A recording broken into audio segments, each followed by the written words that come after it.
Flat Earth British? Flat Earth British, Lee speaking. I can't say subscriber channel because I don't have it. Yeah, so what happened to my channel? Well, I think within the space of about a month, I had 3 copyright strikes on my non-monetized channel. And if everything went according to plan, then before this vlog starts, I'm going to attach an intro to it, and it will just be a picture of the channels that did like a legal strike against me. So I don't know, if you want to help to get the channel back,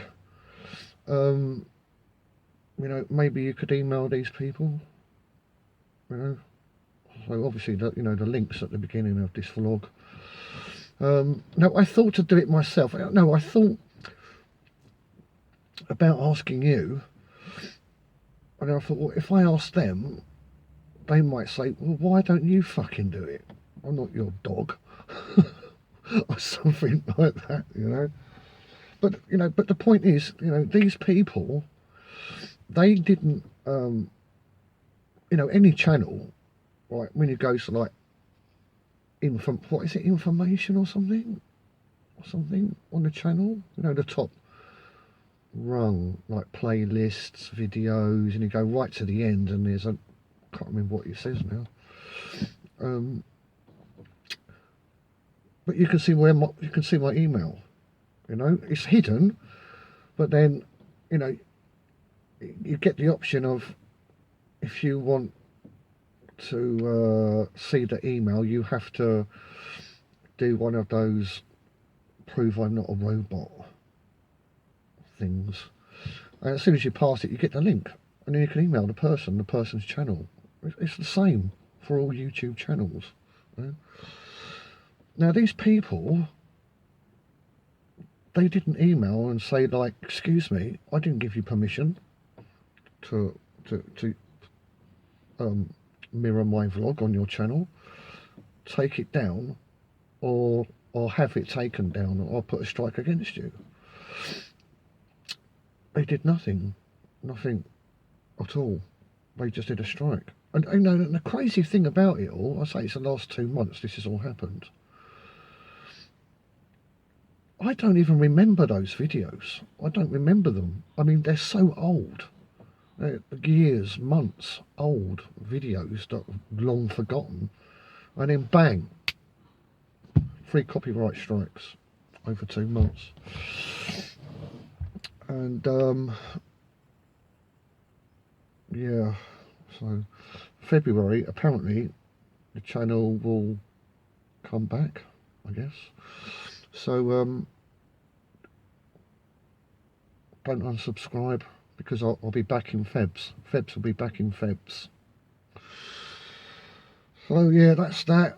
Yeah, so yeah, I don't know, I just wonder if it'll make any difference. But can you email these people and say, can you remove your strike from this channel, because this guy's trying to save the world. He's on everybody's side. And yeah, but I mean, one thing's for sure, as soon as I get the channel back, I'm going to download everything. I've got 2 terabyte drives. One's a bit dodgy, but the other one works, so I might be able to download it to that. I'm not sure.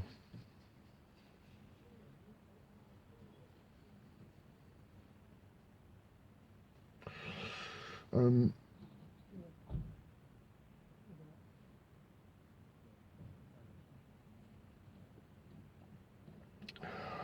so that's that.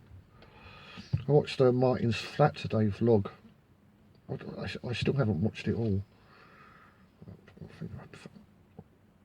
And but you know, I haven't watched it all yet, so I can't comment on it. But you know, during the, because it was on live, was it live? Yeah, I think it was live. You know, you got like the live chat, and I can't remember who it was, but somebody said something like, Lee doesn't realise that we are all him, or Lee doesn't realise that he's us. It's one way or the other. I think it means the same thing. But I thought, wow, that's good. You know, I hadn't really thought about that. You know, that's like a really nice thing to say, actually, you know. So I was quite happy about that. I've tried to sort of give it some thought, you know, sort of like really look into that. But I just haven't had the time. So, you know, on top of that, I'm looking for another job.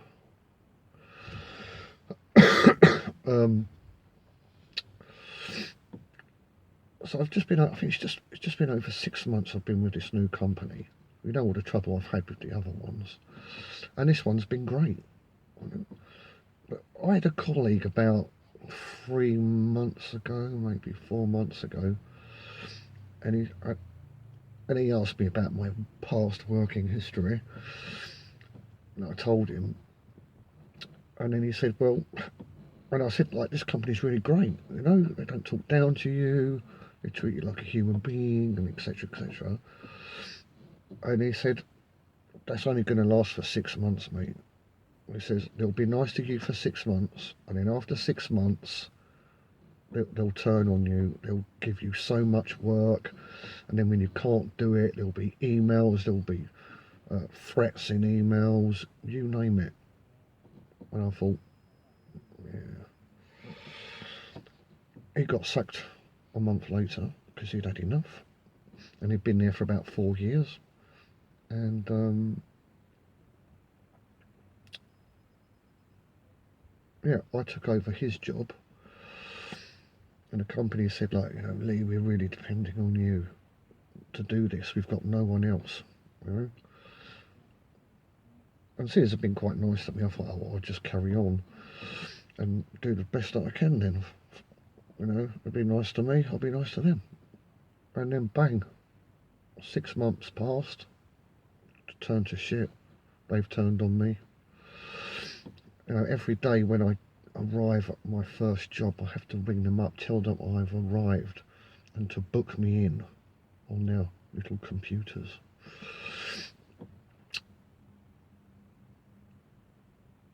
And then at the end of the day, I have to ring them up and beg them to be able to go home. When I can't leave, you know, the site that I'm at until I've rung them, because they might want me to do more work, or they might want me to do something else, which would be overtime, which they don't pay me for. They don't pay overtime. And it's about an hour, about 3 hours drive every day. I don't get paid either. So yeah, and I'm sick of wearing this fucking mask shit, visor. I'll wear a visor. Where is it? Yeah, like a clear visor, but even that gets on my tits, you know. So I'm just fucking sick of it. And in Britain now, if you're not vaccinated and you work in a care home, it's a £4,000 fine for working in there without being vaccinated, and it's illegal. And then next year it will be all health care. So anyway, by spring next year, which isn't that far, they'll sack me anyway, because that's all that we do, you know, working in healthcare, NHS. So yeah, and yeah, I mean the last you know, a couple of months, it's just been hell. The amount of work.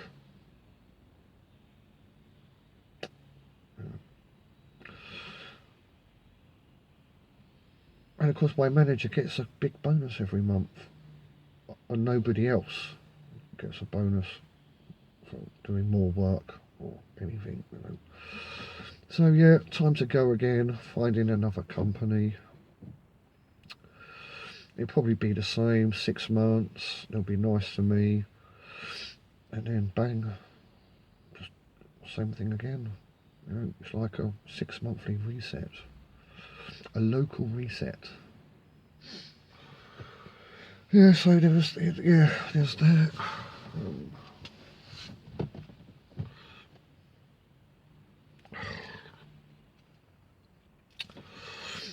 So yeah, so that's shit. And then fucking wife was stirring up trouble with the family. And then I had the fucking family over, like a meeting. We need to talk. Right? And I think it was about, I just sat there for about half an hour with all these accusations, you know, saying things like what?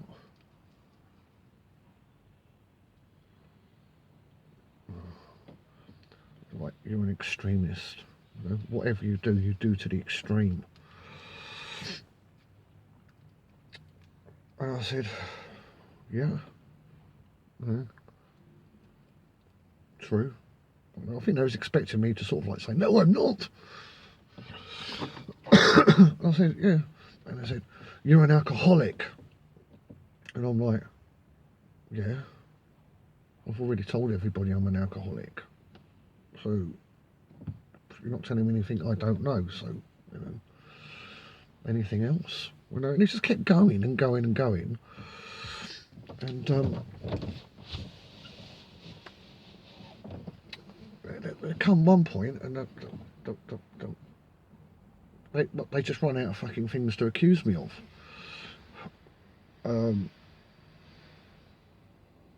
Because everything that they accused me of, I admitted. I didn't deny it because it's true. I don't fucking lie, you know.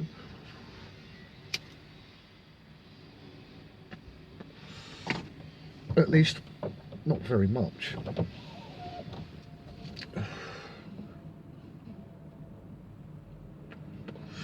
So then they turned to the missus and said, you know, have you got anything to say? And so she said, yeah, like, you know, in the evening, you know, I like might ask Lee a question. And then he's like, well, it's, he does that, and it's really annoying. And so then they looked at me to see what my response would be. And I said, look,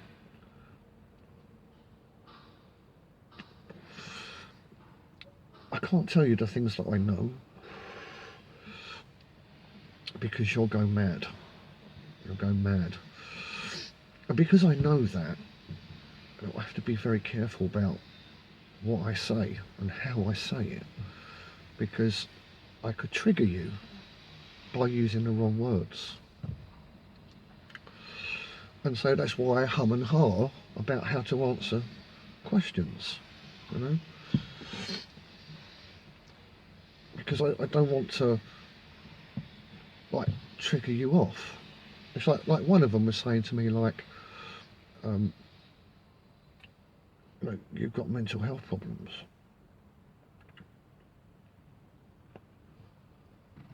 And that's why you drink. But this particular person is on like antidepressants or something, you know, like stuff for your brain.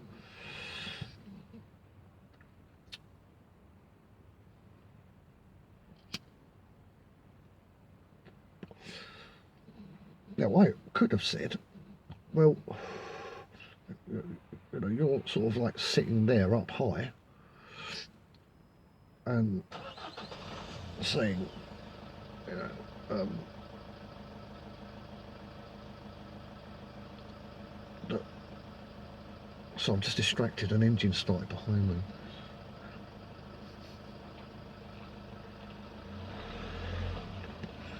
Oh, good, they're fucking off.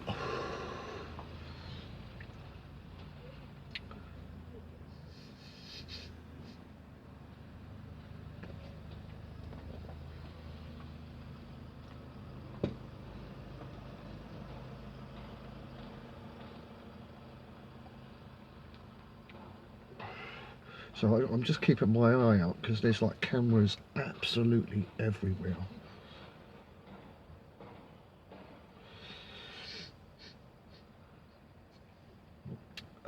Yeah, so you know, so you've got somebody there, member of the family, that's constantly on meds, that's like messing with their brain, so they can cope and live a normal life,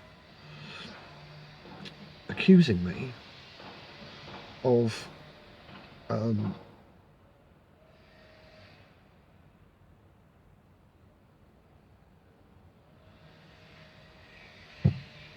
same thing that they're doing, but with just a different choice of drug. You know? So, you know, I could have said, well, I'm sorry, but you're a hypocrite. You've got no right to say anything to me when you're doing exactly the same thing. Now, for me to use that sentence would trigger that person. I know that. They go absolutely mad. And so I thought about my response, and my response was, well, you know, from what you've just told me, you know, it just seems a bit hypocritical. And I don't find that very helpful, you know, what you've just said. So I haven't attacked them. I've just, like, cancelled the attack, because the whole thing was an attack. It was just attack me. So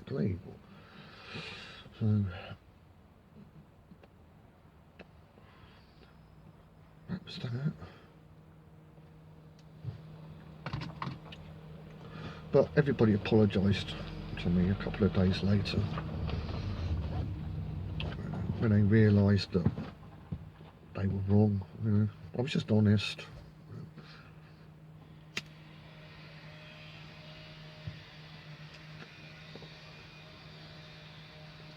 Fucking hell, it's like a Jeremy Cole show or something. It really was.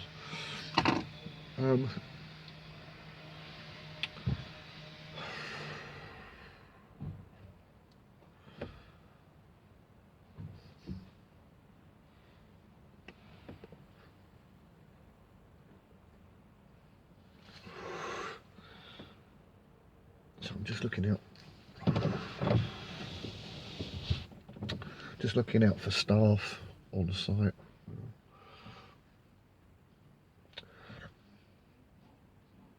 You know, these people that are so ingrained in the system, you know, they'll do anything, you know, they'll do anything, like fucking sneak around a corner with their phone and video you in your van not working, you know, and then report you. Mad, isn't it? Mad. What else has been happening? It just hasn't fucking stopped. Just escalating, you know. Everyone going fucking apeshit for no reason. You know, other than you know what I'm doing with Flat of British, Martin Leaker, and associated channels.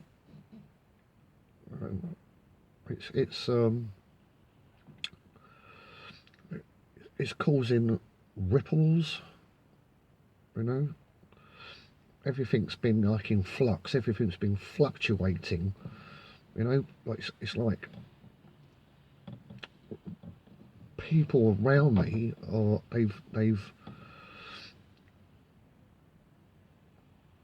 it's like they've been, some of the controlling mechanisms that they're controlled by have been broken. Look at Flat of British. It's what we do. you know, and it has a ripple effect, and it affects everything, you know, and everybody's affected by it, and everyone's going a little bit fucking mad. Well, I mean, yeah, they're all going a little bit mad, just trying to get back to their cosy coffins. But of course, you know, half the lid's been removed, so everyone's freaking out, and it's coming back on me.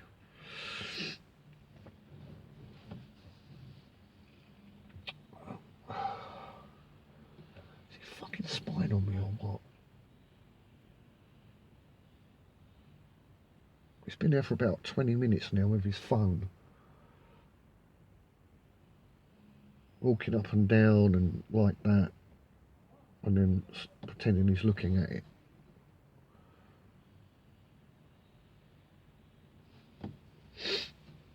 Not that I care. No, I've got a telephone interview tomorrow. I don't know what time yet. I'll find out later.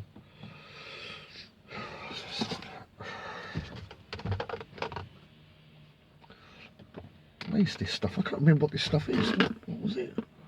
Some kind of... Oh, one of those words I can't say. Chamomile? Chamomile? Chamomile? Calime? It's like herbal tea, but the wife insists it's not tea, but it tastes like tea.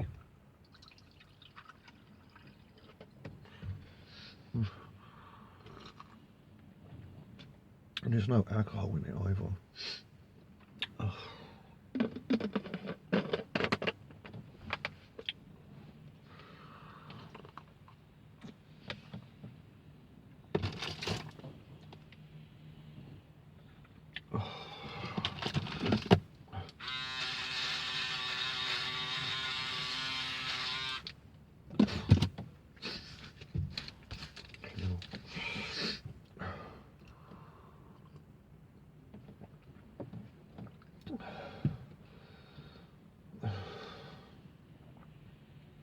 It's actually one of those cleaning guys.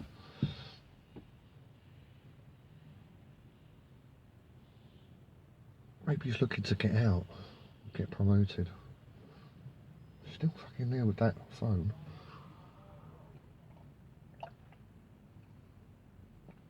Anyway, so what else? What else? Fucking hell.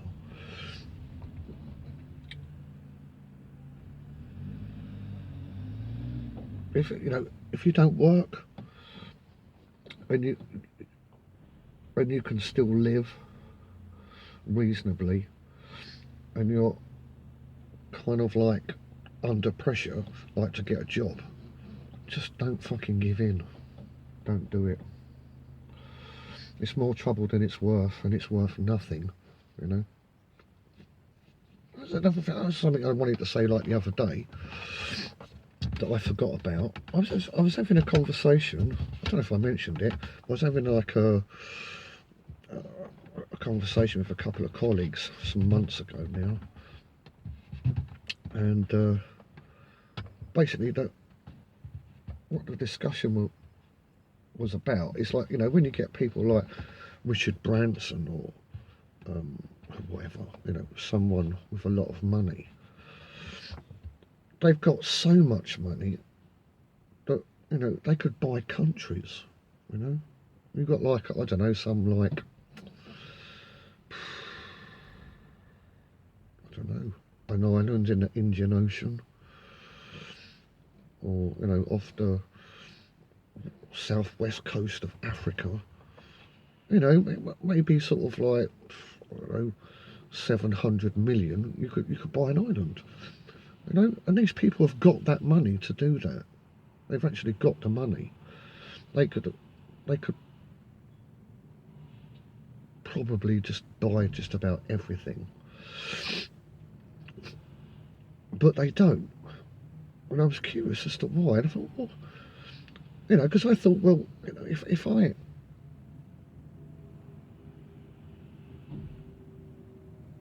if I managed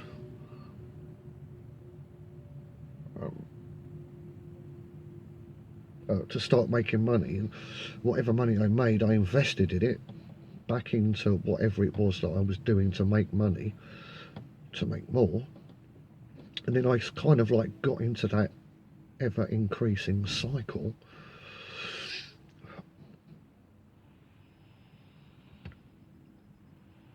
And I ended up, being a multi-millionaire. I could change things just by simply buying stuff up. You could change the high street, knock up restaurants with like certain sort of non-aggressive themes, and kind of, just a dream, not a serious one. A night entertainment, but like not some shitty fucking band singing depressing songs, but like a comedian, but all the jokes are kind of like funny, but they've got like a moral to them that kind of like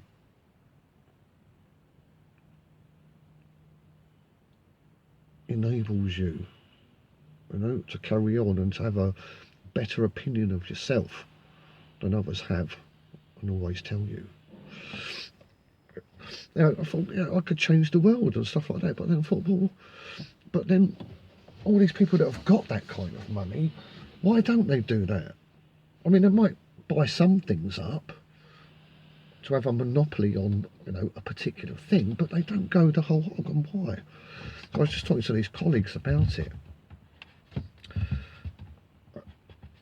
and they were kind of saying, well, it's politics, it's politics.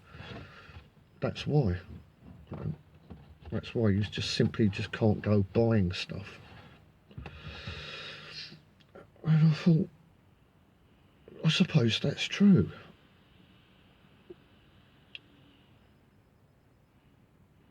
So what must happen then is that you get to a point that you've got so much money that you can't spend it,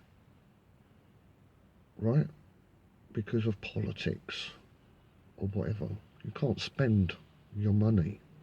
Even though you get more and more and more, you could get 10 million a year, in profit. But there's only so much you can buy, You could buy a castle, you could buy a yacht, a plane, a vehicle, but there comes a point where there's nothing else you can buy. Maybe you want to buy an island, but you can't. Or maybe you can have one. Maybe you'll be allowed to buy one island for yourself, but you can't have two.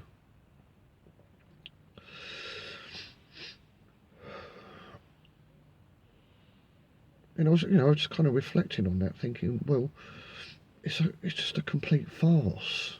This whole thing about money, working hard, and getting super rich, and then you can do anything you want. It's a lie.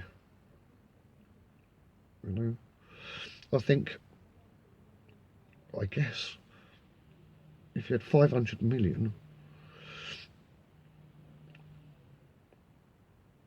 that's it. You can't. After that, that's it. You've got too much money, and more money won't make any difference to anything. So I kind of pondered on it. I'm thinking, well, so these people, they can, because they've got to that stage, they're free to do whatever they want, basically. And you can buy anyone off with enough money. And that's where all these rich people and that's how they live their life. They're untouchable. They live an untouchable life, and they do whatever they please. But obviously all they need to avoid is the media and politics. And because they're in that position and they keep, what's the word, accrue money, you know, that creates poverty for everyone. You know, whatever country they're in, it creates poverty because, you know, fiat currency, like in Britain, it has no value. It has no value. You probably know this anyway, but I'll just say it. It's supply and demand. So the less money there is, like paper money or coinage,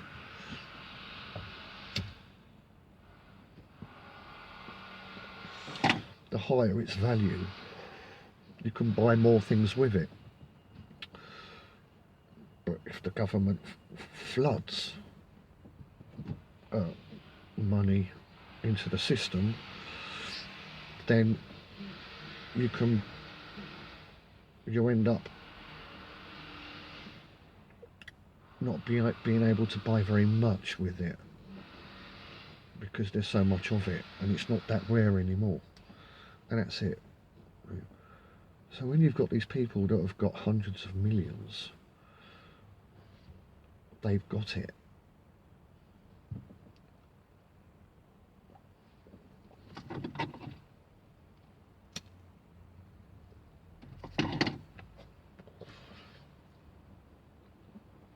And so, by doing that, they create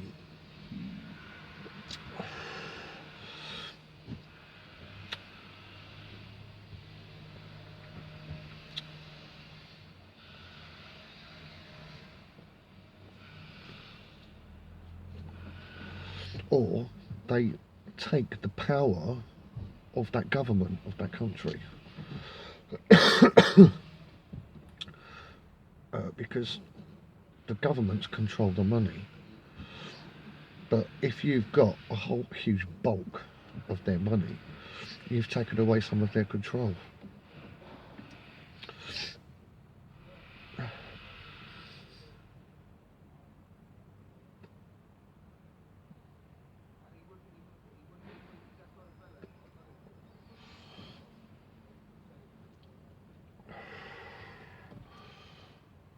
He's gone now.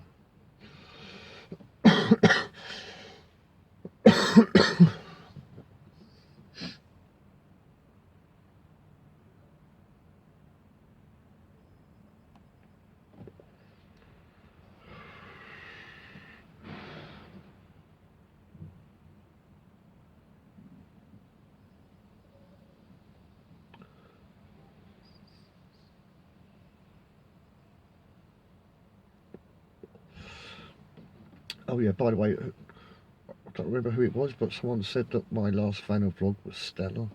Thanks. I thought it was as well. But it's nice when someone else says it, you know, so that's cool. I knew I got it on that one.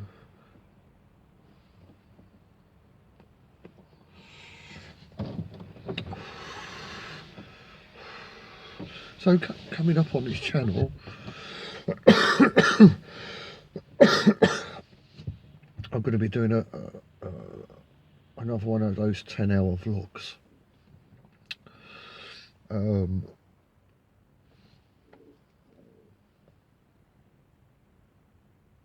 Yeah, I'm going to do another 10-hour like picture vlog with music, preferably not copyrighted. You know, just to see what happens with it, and you know, if it stays okay till February, then when I get Flat of British Sub back, I'll just re-upload it to that. Yeah, so I've got that on. I've got that. I've got this VanaVlog. Was there anything else I was going to do? Don't know. I'm thinking about doing something, but I don't actually have an idea right now. What I'm going to do.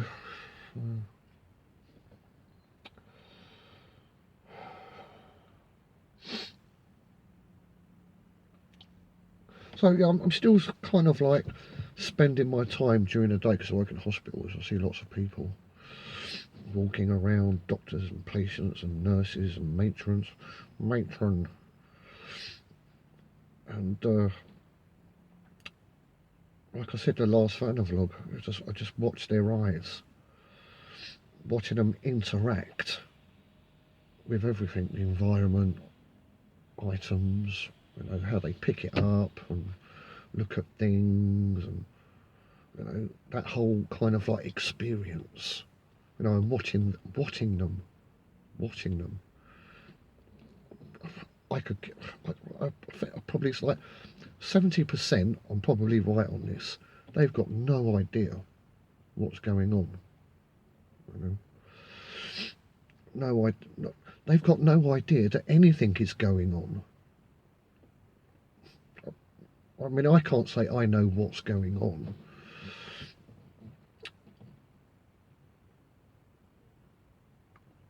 I mean, you know, I say that. I mean, I do know what's going on, but words fail me. And the whole nature of the thing, because it's all an illusion. You know, there's no fundamental basis on which to explain something, because it's all bollocks, you know. But anyway, these people got no idea that anything's wrong. And I know that because I wasn't always flat of British, and I was just like everyone else.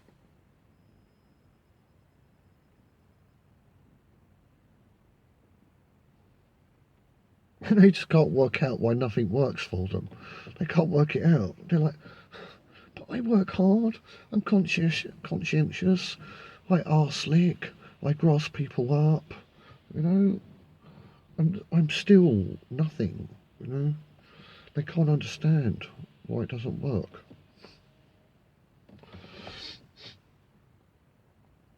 But I'm just watching them react to this illusion, not realizing it's an illusion. And I can always see that kind of like puzzlement and like annoyance and deflation. You know, I just see it every day in people's faces. They're like, sort of like, why isn't this working? Why isn't this working? I can see it in their eyes. But that's not what I'm looking for. Because I'm doing the same thing as they're doing. You know, I'm under the illusion as much as they are, in a sense of manipulation and control.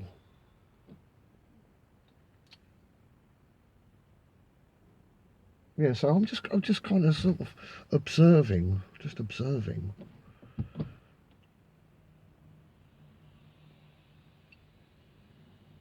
Mm.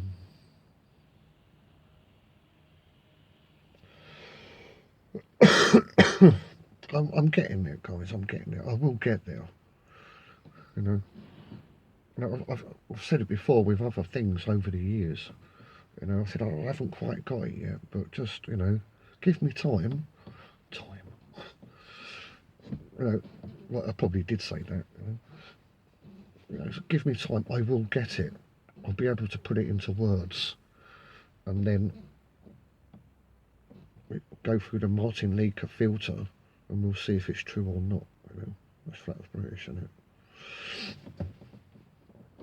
So yeah. I'll get it, guys. I'll definitely get it. I mean, additional information regarding all that.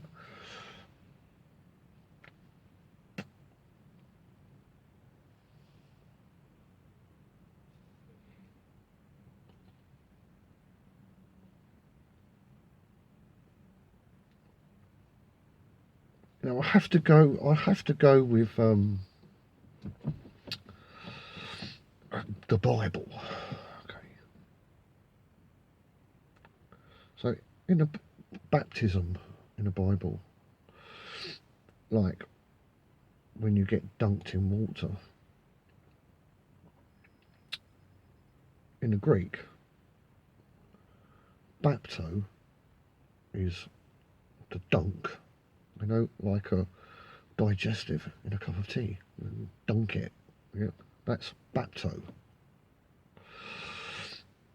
But if you dunked something into a liquid, say that biscuit, you know, you dipped it in and then it broke off and sank to the bottom, that would be baptismo. And baptismo is baptism. So it means to be completely submerged at the bottom. Yeah. It's a metaphor of death, of drowning. You know? So like in Christianity, in the Bible, it says that when you get baptized, you're baptized into death, but Jesus is death. And the reason being because in a previous reset, Jesus and the whole thing, you know, like the crucifixion, it was all on boats. Okay, it was all on boats. The crucifix of Jesus in the centre was the mast, right? You know? And then the two other, aft and fore, you know, the other two masts.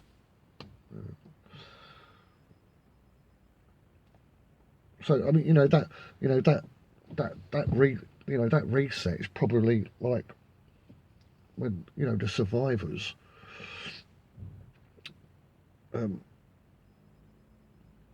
on boats, probably joined up together, you know, with like planks and stuff like that. You know, would have had a whole community of boats just in one place in the sea, or maybe moving.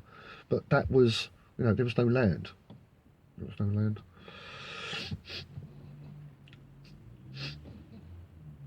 And so the whole thing about Christianity at that time, you know, it wasn't like on land. You know, the story. Jesus wasn't crucified on the, what was it, Skull Hill or something.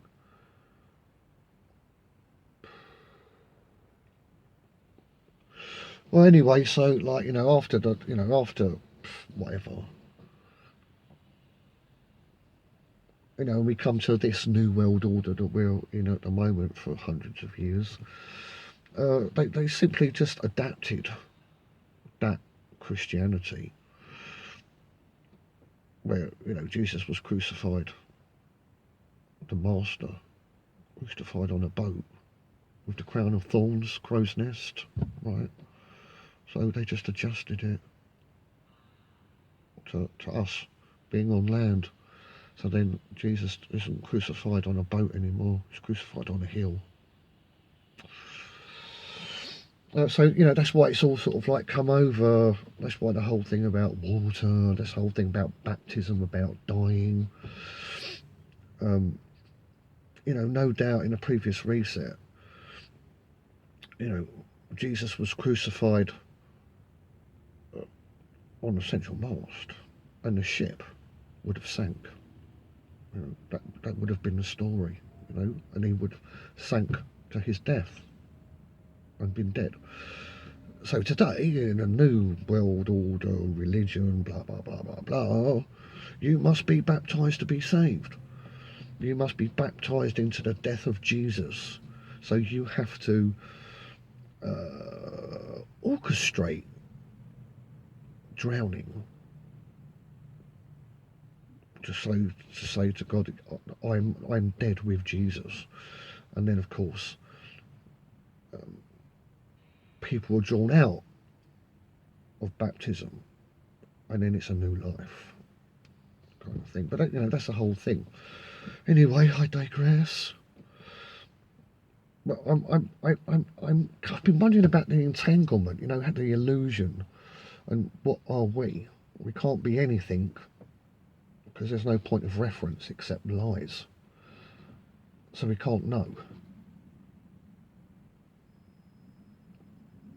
Because there's just fucking no way out of it. There's no escape. There's like no way to turn around. So I'm like, how is it? You know, how is this working? It's fucking freezing out there. And it's like 4 people. They look like counsellors. You know, those kind of like, oh yes, yeah, yeah. You know. So like, oh yes, I like that building. No, we can put a car park over there. No, I don't like that bush. I don't like that bush. It's not indigenous or something, you know. Fucking half an hour they've been out there. It's fucking freezing. No, they're not really dressed. And they're just fucking standing there, and this girl's constantly watching me. It's about 80 metres away. And so is a guy watching me as well. Don't know why. I don't think I care. I'm going to get another job soon. Oh, yeah, sorry.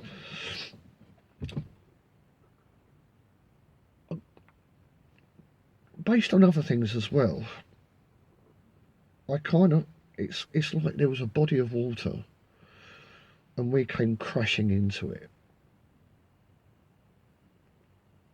Or vice versa. There was us.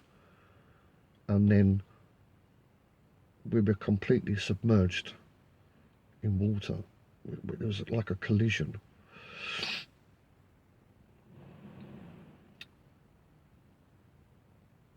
And a reaction, which is this lie of life. It's just not real. You know, it's like a foreign body. You know? So I'm kind of going with that. I'm going with baptismo. Because it just works with everything else that we've discussed, you know.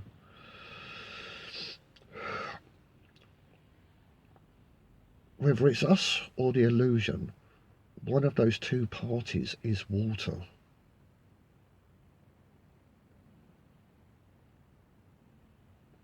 When you consider everything, maritime, phonetics, religion,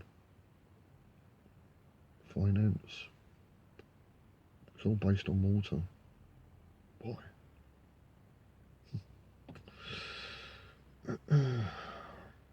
So I'm going for that at the moment. That's all I've got at the moment. You know, it doesn't clash with anything else on Flat Earth British.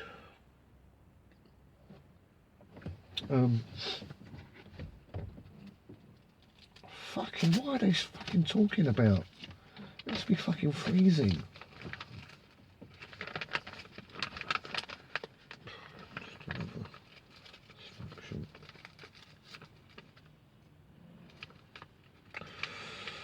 Oh yeah, so, oh right, yeah. Did I tell you? Did I tell you? Maybe I didn't tell you, I can't remember now. So like the other thing with my job,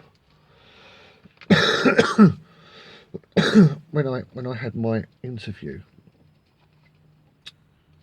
my manager and someone above him was doing it, and you know, I said, well, you know, basically, I start early in the morning. I avoid rush hour.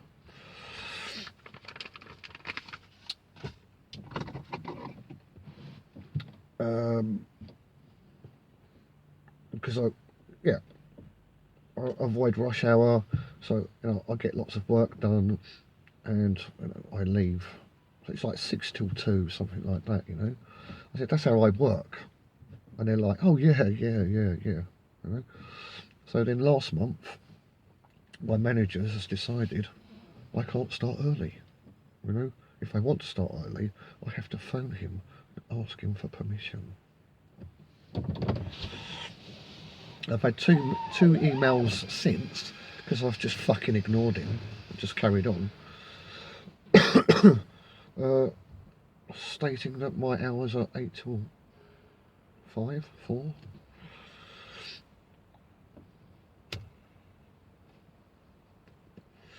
So this morning I thought, right, fuck it, I don't care anymore. I left at 7. By the time I got on site it was 9:30. I was supposed to be here at 8. But I'm just going to do that now until I get another job.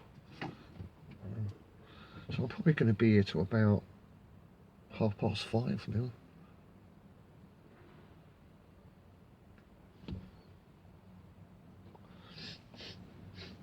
What is the time?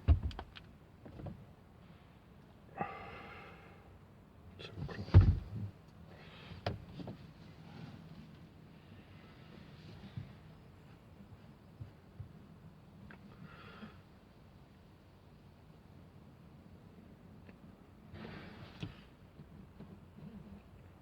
I have become very aware over the last couple of months how valuable my channel is to you all. No, I didn't realise, you know, I was just doing it for mine, just to help out. But I didn't realise I could reach other people and help them. You know, that's really great. Yeah. So thanks for your comments anyway.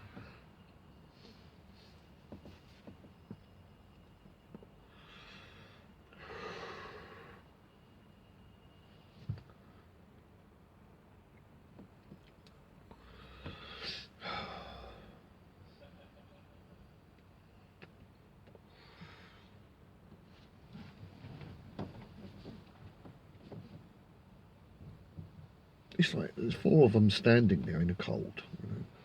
And it's like they must be cold. I mean, one guy's there in a shirt. I mean, what's the fucking temperature out there? Let's see what the temperature is.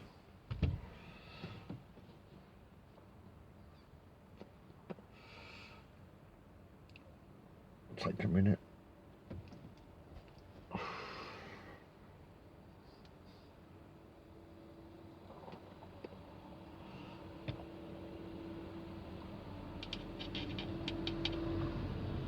Well, just jumped.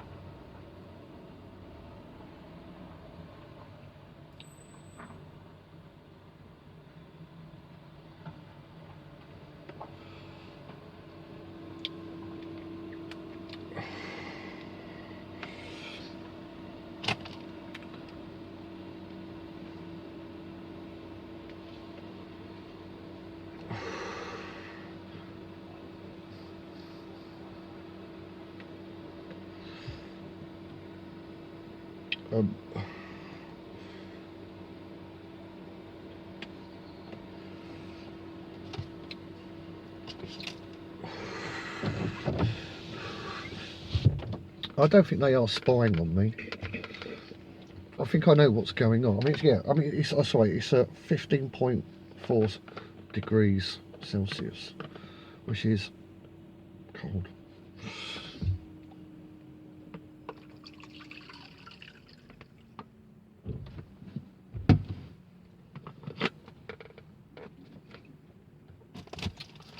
I mean, they do keep looking at me, but I mean, that aside,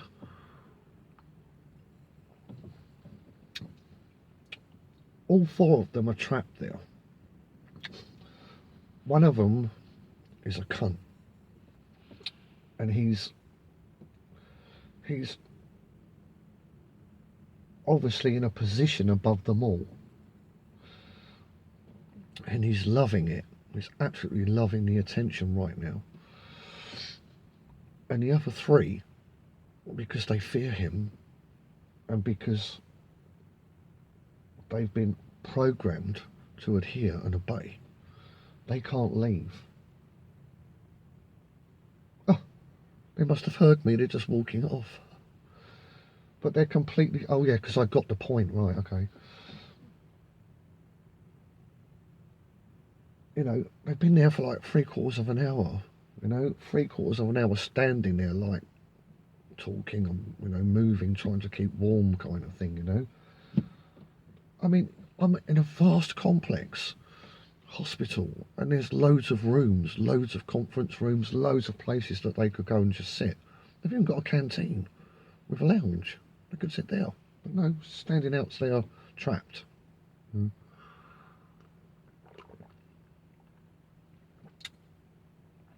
Spellbound.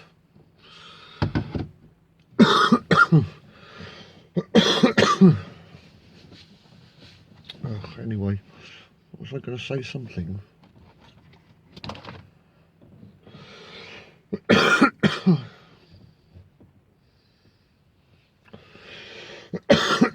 You know, in the evening I get lots of things come into my mind and I'm so knackered. So knackered.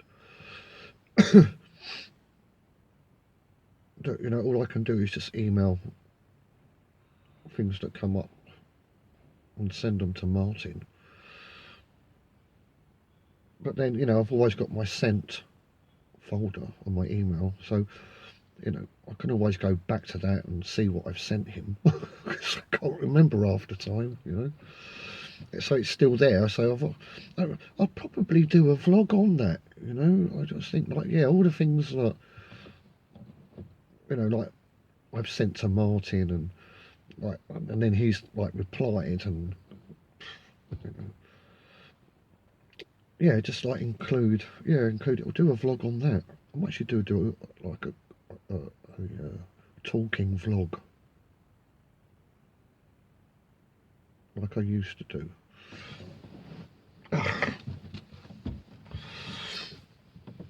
Um,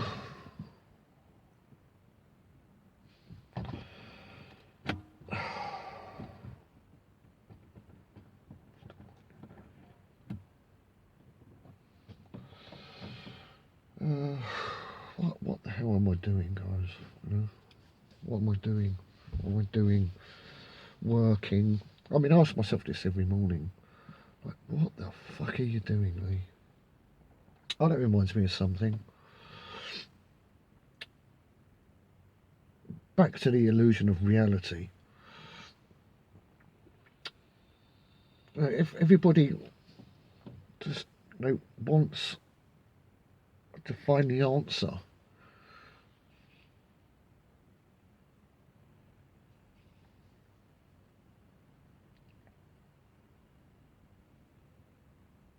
but they're looking in the wrong place.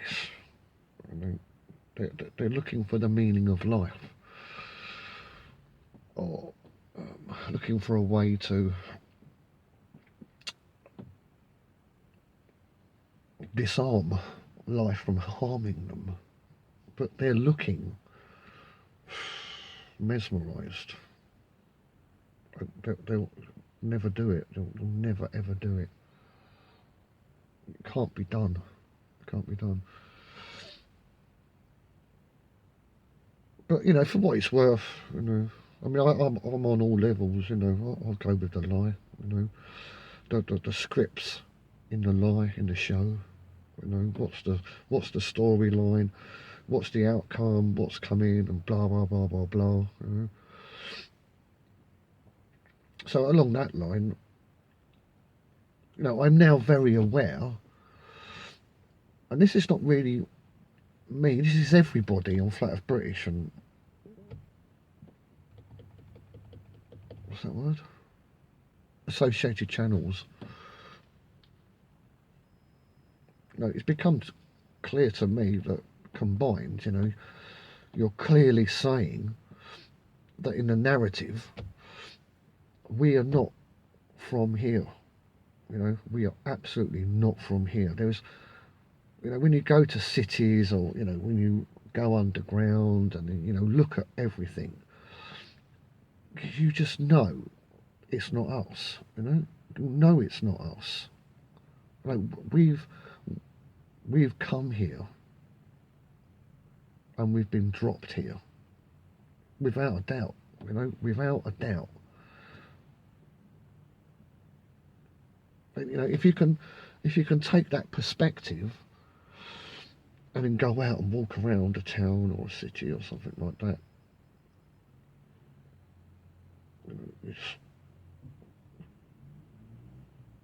it kind of like burns into you, you know. It's like the lie is made of paper, you know. As soon as you realise or look at the world with that in mind, it's like that paper catches a light and just slowly just gone, you know.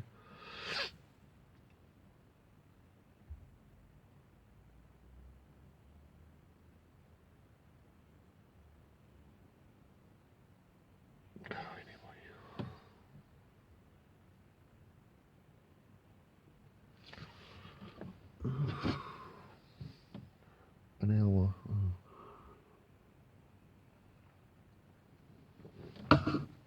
Oh, was it? Oh, that was 100, wasn't it? I've been here an hour and there's cameras everywhere, so I better walk around for a little bit. Maybe I'll think of something, you know, to say.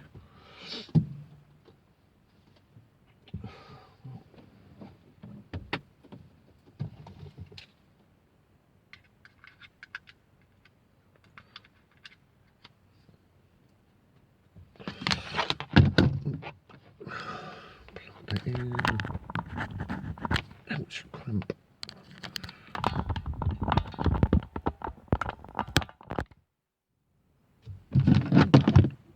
Yep.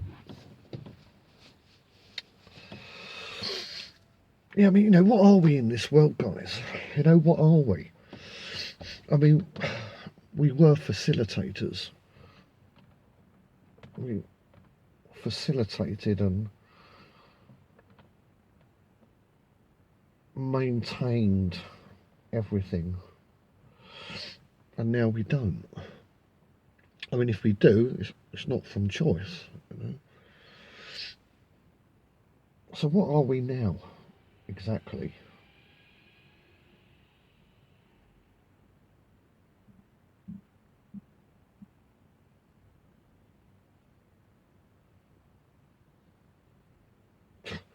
What day was that? I think it was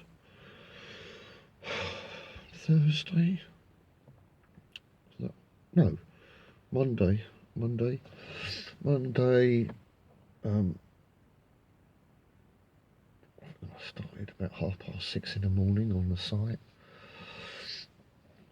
and then I got joined by another colleague, and then around that time I kind of looked at the time and it was 9 o'clock.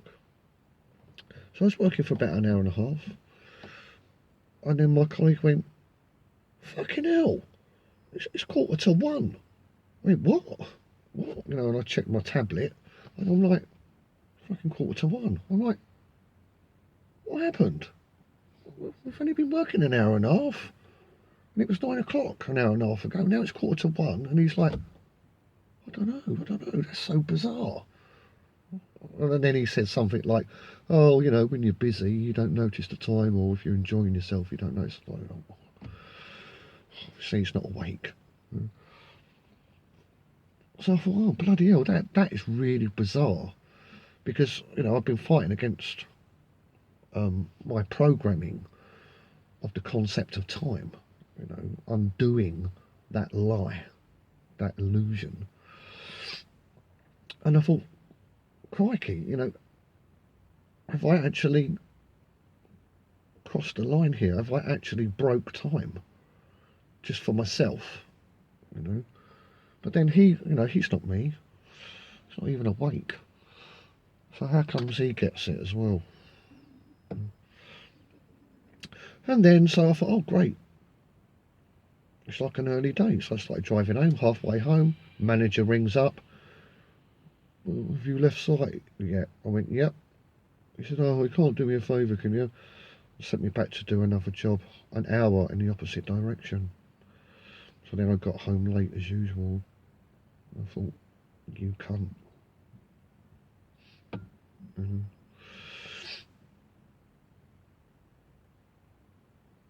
But then, you know, at the same time, I sort of like, yeah, you know, you're a cunt, but, you know, it's not your fault. You know, it's not your fault. You know, you was traumatised as a child and just made into a fucking robot that just simply does whatever it's told. You know? So, in a sense, you know, you're a victim as much as you've just fucking cunted me and made me a fucking victim of your own neurosis. But it is what it is. You know, it is what it is.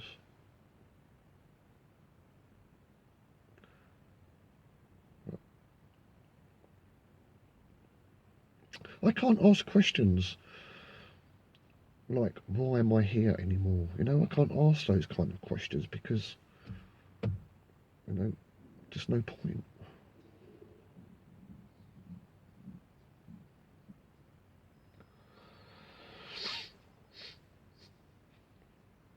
I still haven't watched that James Brockhurst video I uploaded on my channel. I have to go to his channel now to go and watch it because I can't even get into my channel at all, you know. Total block. If I log in, it won't let me log in. You know, I can't even watch videos. Nothing. Just complete lockout. Yeah. So I'll have to go and watch that. Because he understood in that vlog that I uploaded, although I haven't watched it all, but at the point that I realised he understood, I stopped. Because, you know, it's too deep for me to contemplate in the evening after being bitched all fucking day, you know. It's just too much. It's just too much. But he caught on to the whole thing. He said, you were right, Lee. The whole thing about being static, not moving. And, you know, movement is the enemy. You know, like if you were to consider yourself to be absolutely perfect, with no need for anything, you wouldn't move. You wouldn't do anything. You wouldn't need some activity to make you happy, or some activity to make you hungry, or anything. You know, you don't need to explore, you don't need to, nothing, because you're absolutely perfectly fine. That's it, you know. But the whole thing about the illusion of the world, you know, it's all flashing lights, it's sound, you know, it's stimuli, it's bewitching, it's movement, you know, like the old Jungle Book, the snake. Look into my eyes, look into my eyes, you know, it's all fucking movement. Which is the complete opposite of what I think that we are. You know, everything that we're led to believe constitutes us as what we are cannot be. We cannot possibly be moving, talking entities or entity. You know, I'm not even sure about that, you know, which way it is. But, you know, there is absolutely just no reason whatsoever for us to exist as we think we do in this place. It's a complete nonsense, you know. And the fact that it's an illusion and that it moves to deceive you proves the point that it's not us, because it's being done to try and prove to us that this is what we are. But of course, it's a lie. And if it's a lie, that means it's not us. And that means everything that we're led to believe what we are is not what we are. There's no other way around it.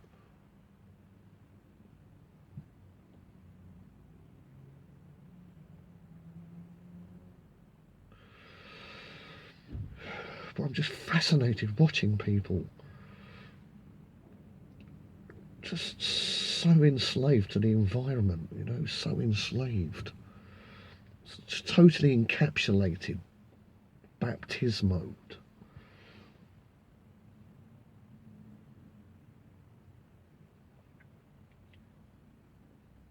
And, you know, women have been on my mind quite a lot of late.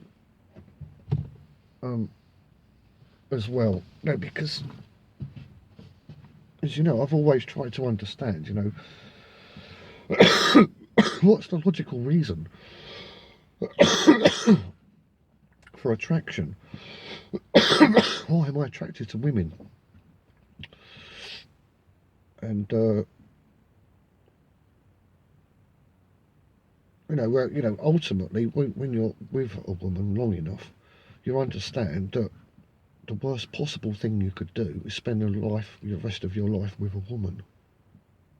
You know, and probably vice versa as well. You know, women probably think like, well, you know, if I had my life over again, I don't think I'd get married. You know. But you know, I've always sought to kind of like understand what's going on with that.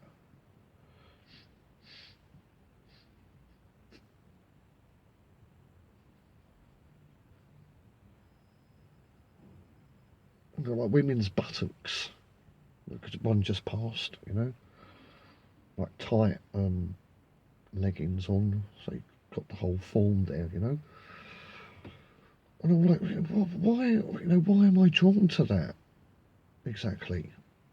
You know. You know, I thought that in the past. You know, what's going on exactly? What's going on? I've never understood. But now that I know that this is all an illusion, everything that moves is this entity. It's it. It's its own invention. It's its own manifestation, including this body that, you know, I get the feeling that I'm in, but I'm not. And it's not my body, it belongs to it. It belongs to it. And so now I understand why. You know, because the lie of my physical body is part of this thing. And no, so is a woman's arse. But it's all one and the same thing. And the attraction between the two is the same thing. It's all that thing. So that's what's going on. It's not actually my desire to look at a woman's arse, because I can't think of a reason why it happens in the first place. And to be honest, I'm not fucking interested, really. It's not because of my age. It's just, you know what I mean? I know too much now. And there's just no bloody good reason for it other than what I've just said. That's what's going on. I don't know. I mean, haven't you got like fish that like screw themselves, like impregnate themselves? They're like male and female at the same time, or is that worms? Can't remember. But it's that, you know, it's that kind of thing. It's that kind of an entity, and that's our experience. That's its manifestation for us to participate in it and be mesmerised. No, that's all it's got. That's all it can do.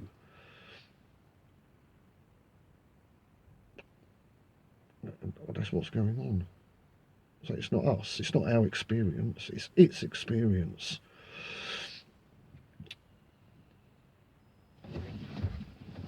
Oh, fuck it. I was supposed to be going doing some work, wasn't I?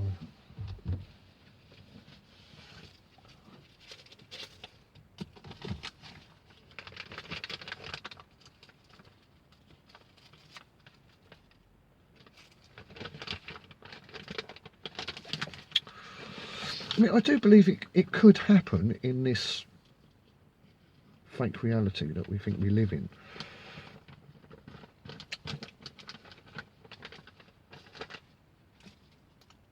But, you know, there is an escape outside of the Antarctic wall.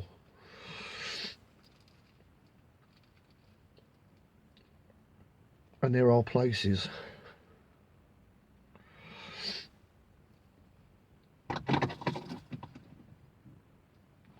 where there are people like us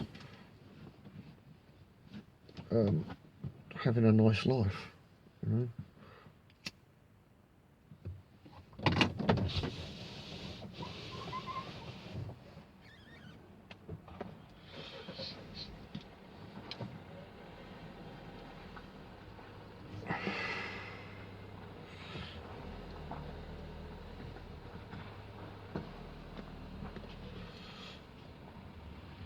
Sometimes, you know, when I forget and I just get sucked into it all, you know, this is real life, you know.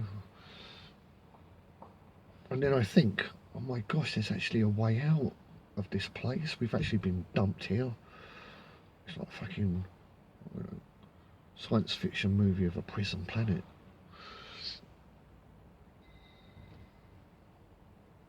No, like fucking Riddick, you know, in that prison.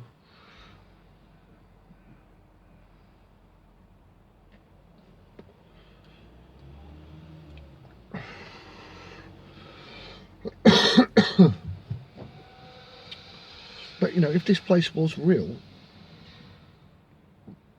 that is absolutely then true, you know. That is absolutely, there is definitely a way out of this place.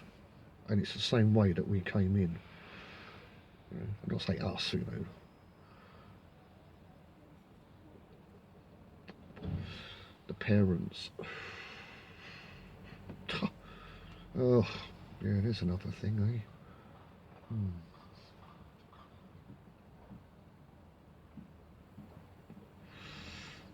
So,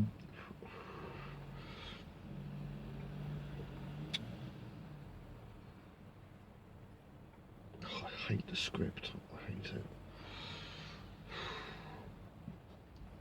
So I say about a year, maybe 2 years. About 2 years, you know, my wife is just like nags me every day, has a go at me because I drink when I get home from work. And she's got a niece, and the niece had a boyfriend, and he started drinking really excessively, but then like started to become verbally aggressive, like really like saying horrible things, you know, stuff like that. And so she gave him an ultimatum, says, if you don't stop drinking, I'm leaving. And so he stopped for a while.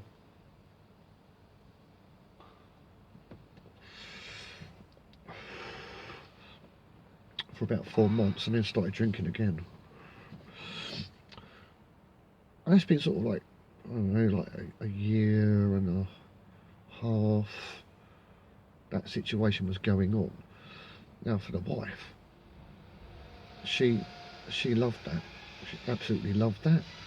And so, you know, she, from when that all started, she started threatening me, you know, frequently. I'm going to leave you. I'm going to leave you. I'm going to leave you. And maybe it's a bit more than a year and a half. Because that was all like pre-COVID bollocks. And then when the COVID bollocks all kicked off and everything, she couldn't leave.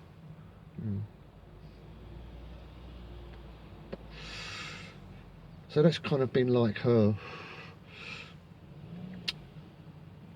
little dream, you know, to do that, to make me stop drinking or she leaves. That's been her little dream for a few years now. Anyway, so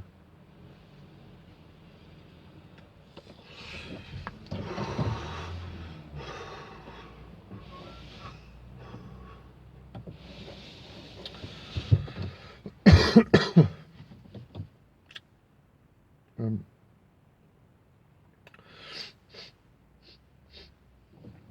and of course, like when I had that fucking Spanish Inquisition like the other week, you know, that was kind of like, it was all building up to that.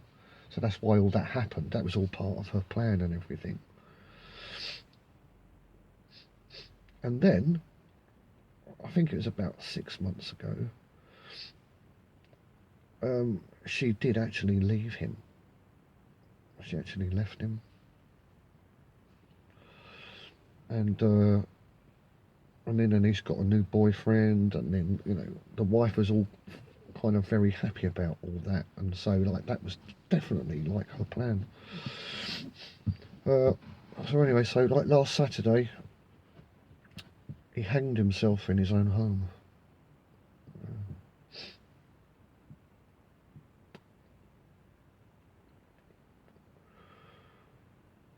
So that kind of like killed that one, you know, that little plot in the story, you know, that's just kind of died a death, really, you know, scene end.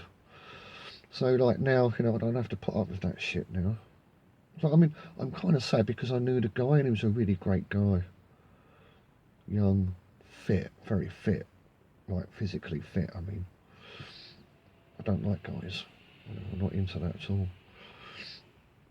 Um, and he loved the British, you know. He was absolutely fascinated with Britain and England. He loves the culture, well, the old culture. And I actually gave him an old £1 note, you know. And yeah, we got on fine. We got on fine together. Spent many an evening together with the wife's side of the family. Brilliant, great laugh, great guy. And I thought to myself, well, you know, if everything turns to fucking shit, I know I could always just drop over there and I'd be fine. I wouldn't have to worry about nothing, you know. We could work something out. It's gone now. So, you know, it did affect me. No, I'm sad, you know, that he did that. Yeah, but at the same time, I'm happy because,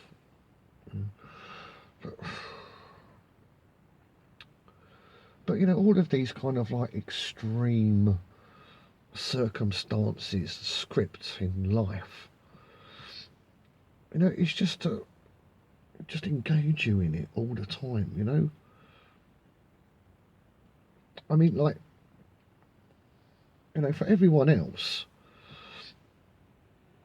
they're being drawn deeper and deeper and deeper into it throughout their lives. You know, life will become. It will start off simple. It can be like with people, you know, like with people. They start relationships and it's quite simple and everything's okay. But then as time goes on, it becomes more complicated. You know, it becomes more engaging, whether it's because of people lying, deceiving, or any other kind of like range of emotion.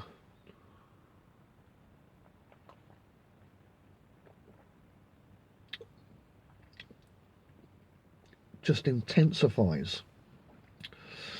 And then before you know it, you're just being pulled into the illusion of life so deep,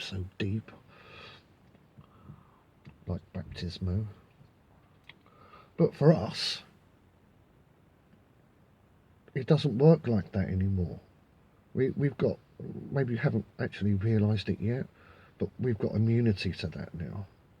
Did you notice? We're immune to that.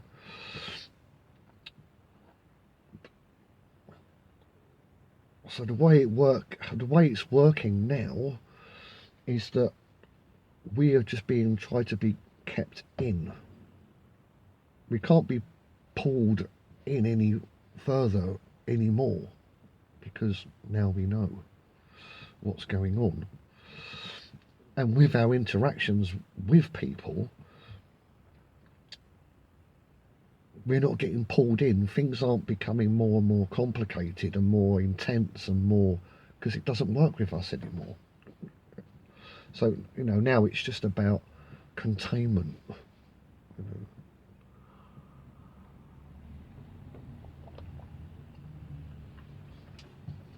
Well, I've got to fucking walk around like a cunt, because there's like cameras everywhere, and you know, when it comes to hospitals, they're really anal when it comes to surveillance. They love it. You know, they actually have like a dedicated team of people to watch the cameras all the time. You know. So I have to be seen walking around, even if I'm doing nothing. You know, just pretending, just walking into rooms and stuff like that. You know, or don't create suspicion. I mean, I can sit here and do fuck all, but I won't get away with it. But if I walk around in there and do fuck all, I'll get away with it. Strange.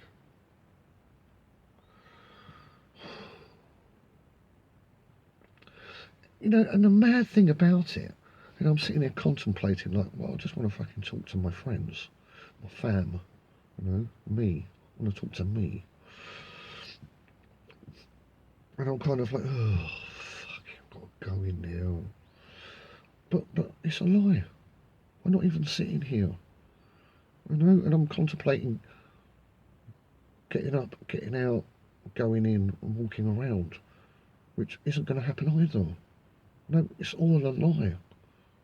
And I'm sitting here with the full knowledge of that, wondering, why the fuck am I going along with it? Why am I going along with it?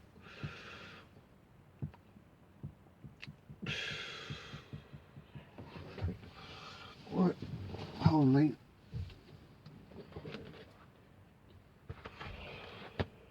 I look like something off of Star Wars. Right, okay. Let's pretend. Let's pretend. Take that off.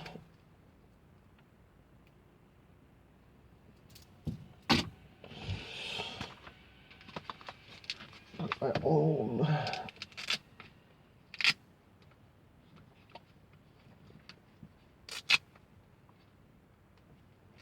You know, time doesn't exist, so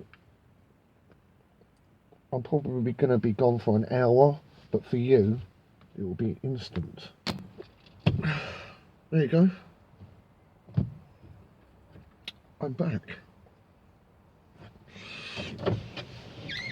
And, you know, as non-real that hour was for you, it's the same for me, you know? It just didn't really happen. It's not that I was sitting here all the time. I'm not here. Weird, isn't it? You know. I mean, you know, I had a little thought about understanding the I can't say mechanisms.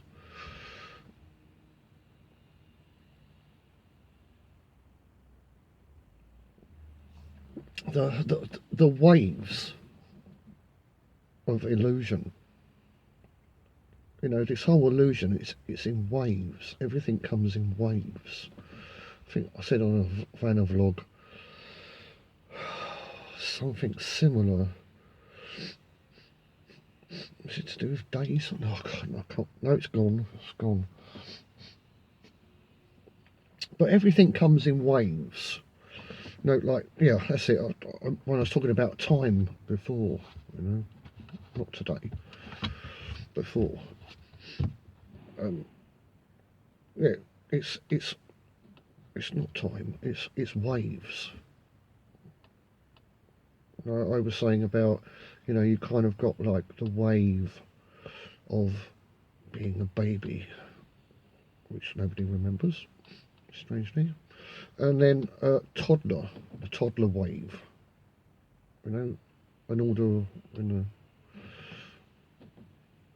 then the junior wave, and then the senior wave, but yeah, everything comes in waves, doesn't it? We're not moving, and the illusion is like that, isn't it? You're always being washed over. I wouldn't say washed, more like fucking contaminated. No, but it's in waves. It's in waves, and we give that that's supposed to be reality. We call it time, but it's not time. It doesn't exist. It's just waves. That's it. So, I wanted to use the word mechanism because what I was thinking is like, can I now start to observe what's going on with a free mind,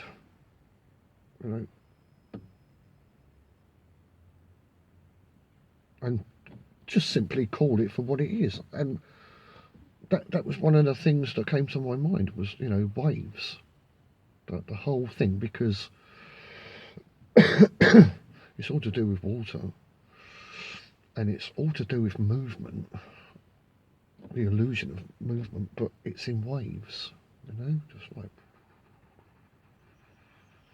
a snake, that's life. Just creeps up on you and then just breaks on top of you. It's shit.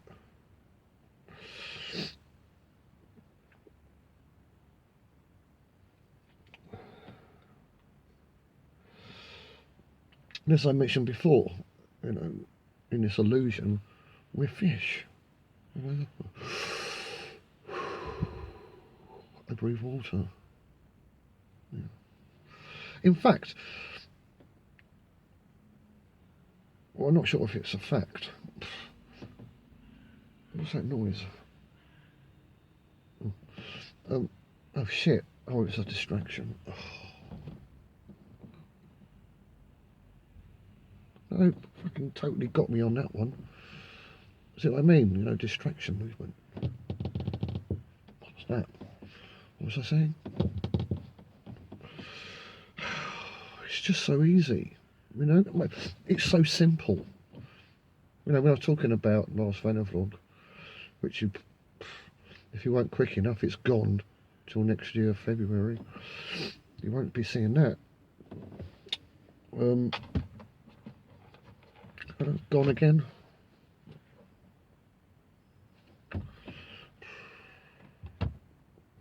Oh yeah, talking about the whole thing like the crash, and the trauma, first day at kindergarten, I was talking all about that,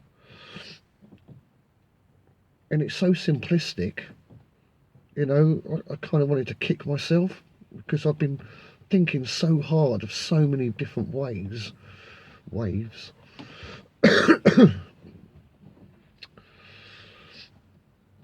and it was really quite simple. It's just simple terrorism and mind control of little children.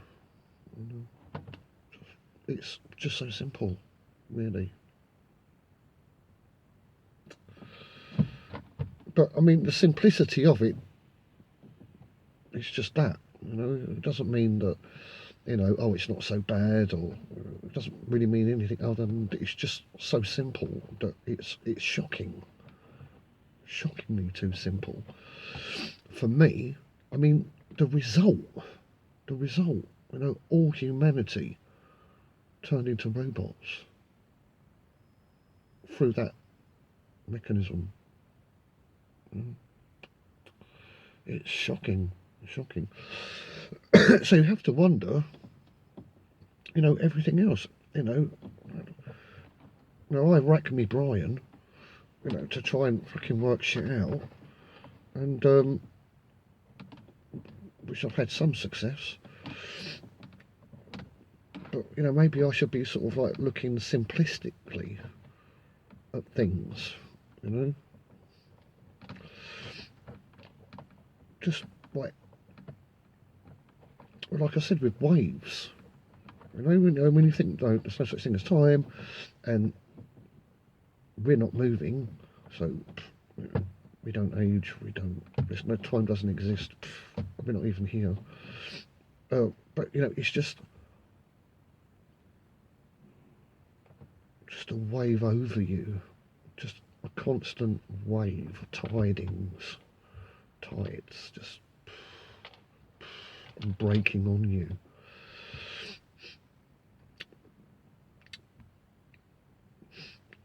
You know, and like when a tide goes out from the shore, you know, it drags things into it.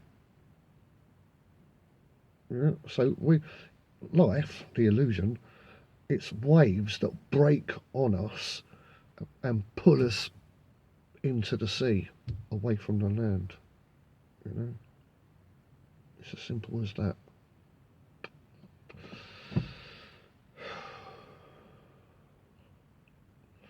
You know, even the whole reset thing, you know, it's waves, you know. When we say age, you know, the golden age, it was a golden wave, you know. Or do we say medieval age, medieval wave? It's just an illusion.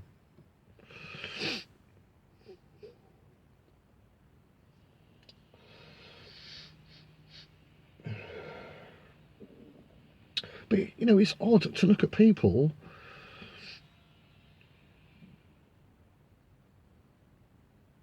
but I'm not actually looking at people, you know. I mean, people are it, you know, the thing that waves over us, you know. It's not just water, it's matter as well, you know. All an illusion, but you know.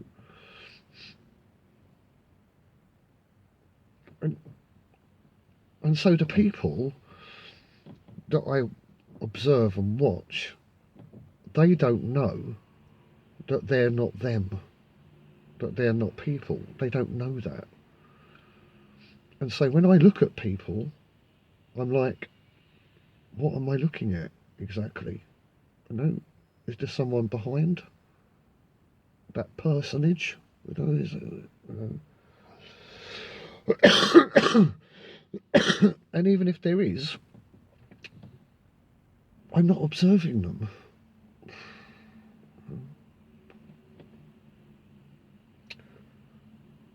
It's just a mirage.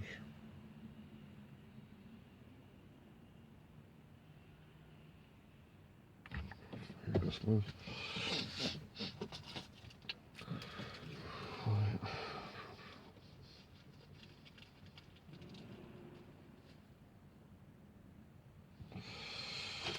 Yeah.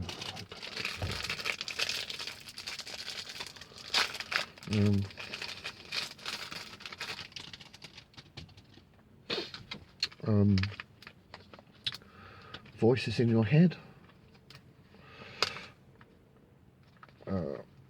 apparitions manifesting in your bedroom late at night.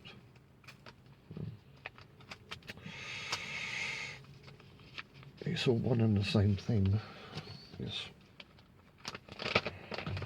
It's no more real than you, and you're not real.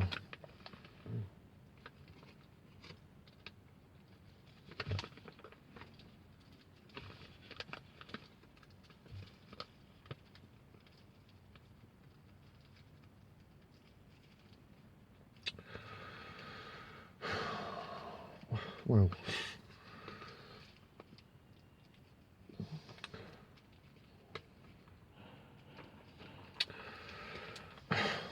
Well, I mean, the nearest thing that I've got is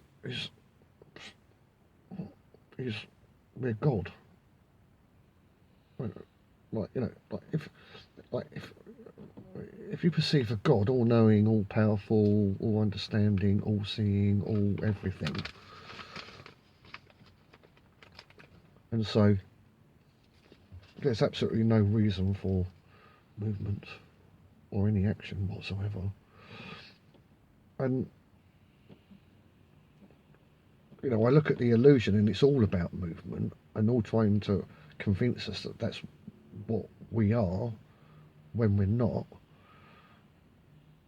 and we're the complete opposite. The closest thing that I know of in this, you know, is God, a God. You know? We don't need any of this shit. Like God wouldn't need any of this shit. So I mean, that's the closest thing I've got, you know. And all this shit would be like the devil or something, Satan, you know, that kind of character.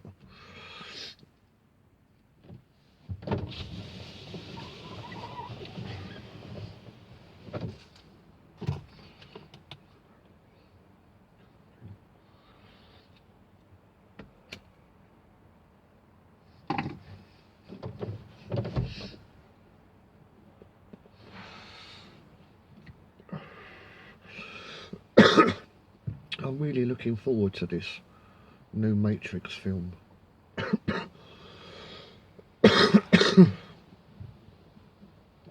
Where Neo is born again with no knowledge.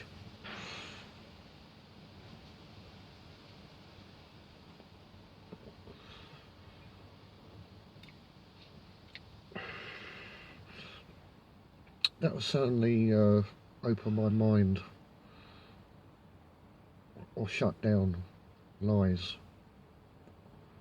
It'll definitely help watching that, yeah, definitely.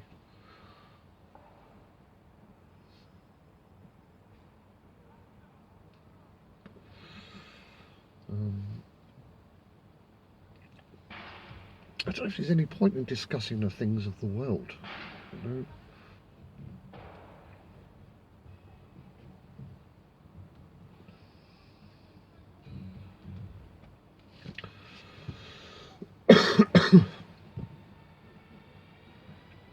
Unless I sort of like put such things into not perspective but deflective, you know, put things into deflective.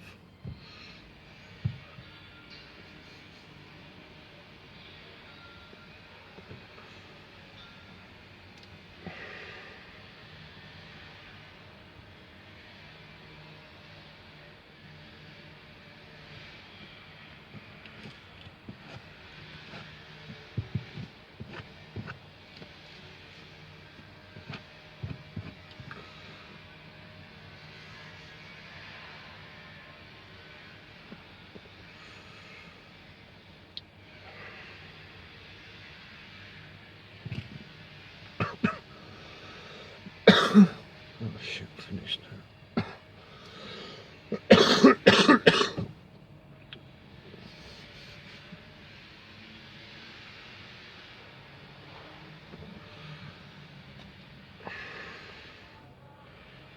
(3:30). Still got 2 more hours. I'm normally home by now.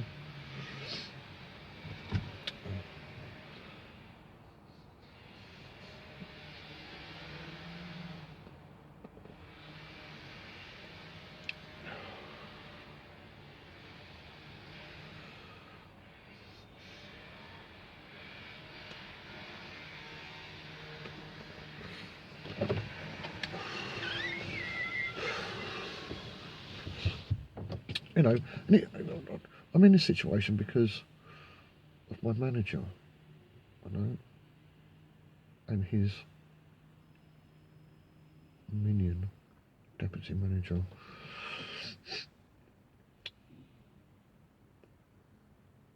So you know, it pissed them off that I started early and finished early, even though I'd done my hours. And now they've stopped that, so they're probably fucking jerking each other off now. And I could, you know, maybe 2 years ago, get really annoyed and hate them, and you know, just do all that I can to just make their life a complete misery as like a retaliation. But you know, in face of everything that I now know, what would be the point? You know? You know, it's not their fault. They're victims as well. They're total cunts, but they were made to be that way. You know, that's, you know, it takes a certain kind of person to manage, rule people. You know, to enslave people to your will. You know, you've got to be a real cunt. You really have. You know, and you know, when I mention about like history, you know, that's a big part of it. You know, the system. I mean, I had a fucking terrible upbringing. You wouldn't believe it. It was absolutely awful. You know, just total abuse. Not sexual, but you know, emotional, mental, you name it, man. It was fucking horrific. Oh, and physical violence as well. Like, terrible, terrible. Uh, and I could have. Well, I mean, you know, I did turn to crime and do bad things and stuff like that. You know, I turned into a cunt. You know, simple as that. Until I was about 19, and then I stopped. But you know that that history, you know, set me up to be that way. And you know, if I kind of like delved into that, I could be a manager. I've been a manager, and I was a cunt. You know,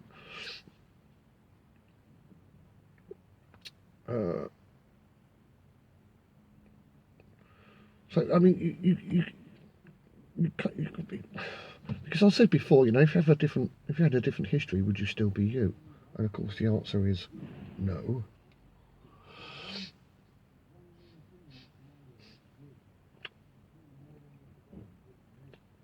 But you know, you don't choose your own history, do you? So my manager's a cunt. I mean, you have to be a cunt to be a manager, you know. And a deputy manager, he's a little cunt, you know. And then he'll just be a cunt if the manager leaves when he gets promoted. But that's, you know, you have to be that way to be a cunt to people, to manage them, to enslave them, you know, to impose your will over theirs. And then on top of that, you know, you've got the whole structure of management and you know, targets that have to be met, and the enticement of greed for bonuses, you know, and then you know it's just further ingraining them to be a functional cunt.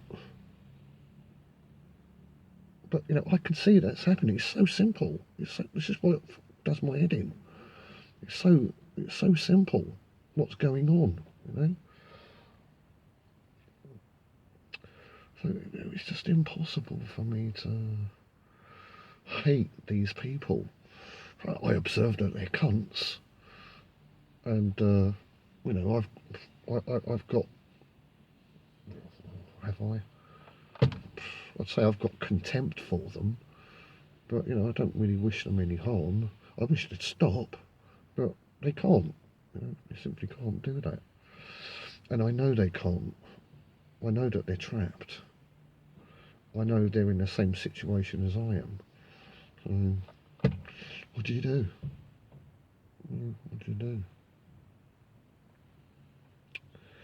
But it's just another script, you know, it's just another side plot, you know? It's just another scene in a show.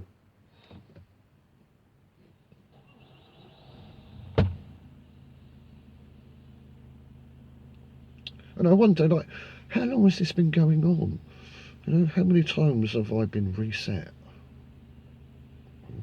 And of course, time doesn't exist. It's just, I mean, I am constant. I am a constant, and that's the end of it. I'm a constant. You are a constant. So you don't die.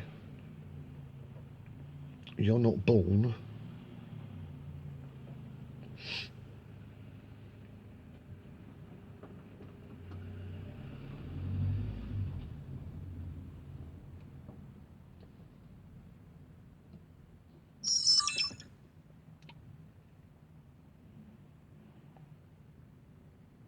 Oh, sorry, right. Yeah, constant. Oh, it's gone. I was just thinking about ringing up the manager and saying, can I go home, please? And say, well, you didn't get to site till 9:30, so it's 8 hours. Or is it 9? I'm not even sure.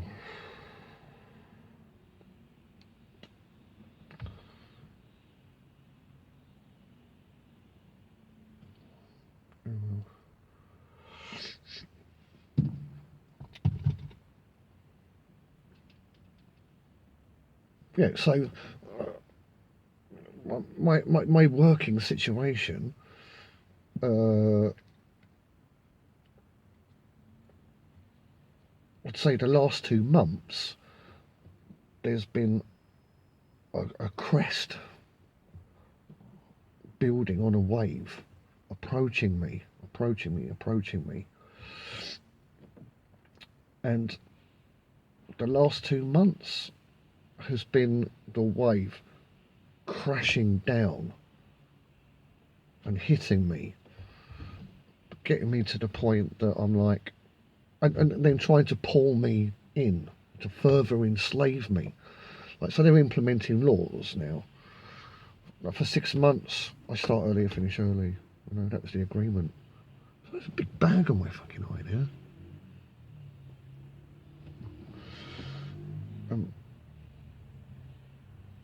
You know, it's kind of been okay. You know, I haven't had anything to moan about really. But then, you know, that there's always waves. There's always waves. Some fucking stupid fucking event that's going to fucking happen. You know, and then, you know, and it's crashed on me, and now it wants to drag me in. But of course, it's not going to do that because it's bollocks. I know it's a lie.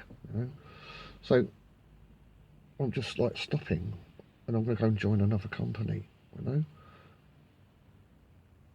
So, you know, I'm avoiding the whole thing. I'm not going to be pulled in anymore. I'm not going to give up more and more of my freedoms, which only equates to me being more and more mesmerised and engrossed in existence. You know, it's not going to fucking happen. I can't be pulled in anymore. You know, I'm developing the skills to say, like, fuck off. You know? I go to a new company, you know, 6 months, there'll be a wave.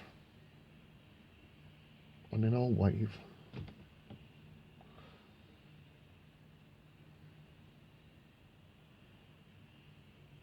But, you know, it's really that simple. So, like, everything in life, if you kind of regard it as, like, waves of... I don't even have the words for it to explain it, really. No, that's all it all comes down to at the end of the day. Just simply that. So, like, at the moment, you know, the wife's not giving me any fucking grief. Well, she gives me grief, but not, you know, it's like 10%. You know, before it's 100% fucking grief, now it's only 10%, you know. But that's only going to last so long. There's going to be another wave. And it, you know, it could be anything, you know. Maybe like cancer, or maybe a fucking head falls off, or, you know, she's like, confesses that, you know, she's actually a lesbian. She's not interested. I could believe that, actually. You know, just something's on its way. Something is always on its way. You know. I don't think. Well, I don't know. I mean, like, if you know a wave's coming and you can see it on the horizon, yeah, you know, best fuck off. You know, don't fucking stay there. You know, that kind of like makes sense, doesn't it?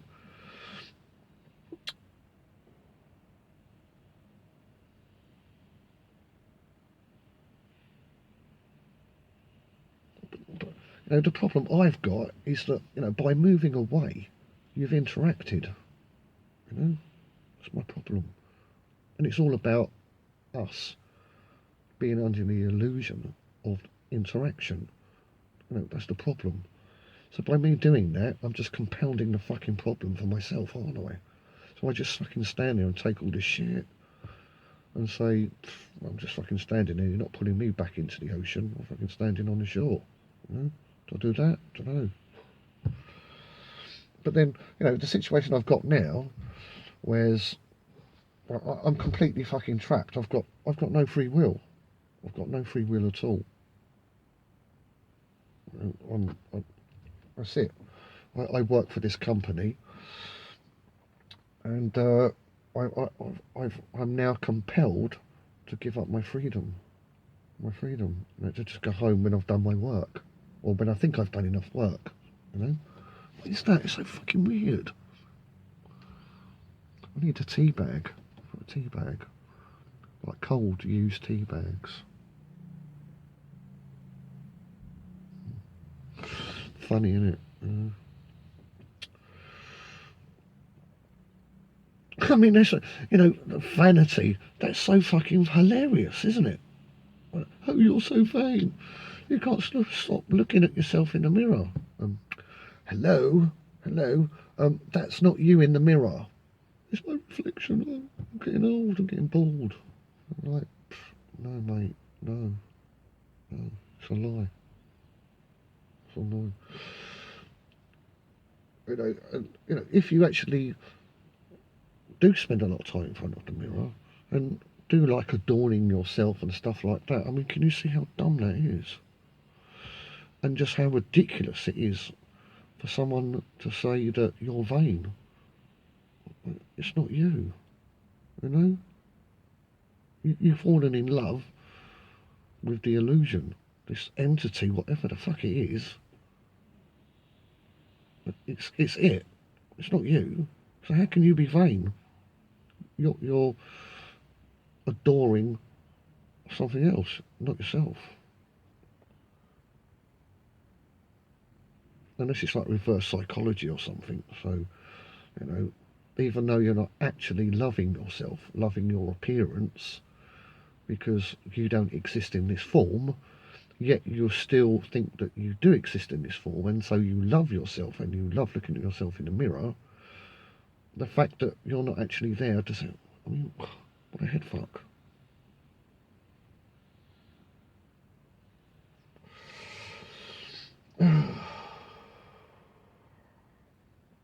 Yeah, so again, please don't unsubscribe from Flat Earth British. It'll be back. It'll be back. I mean, with this channel, I mean, I could make money, couldn't I? I could make money, you know, if I do like picture vlogs and then put, you know, royalty-free music on it. Or sing. I could just sing, couldn't I? You know, I might get money for it. Never know.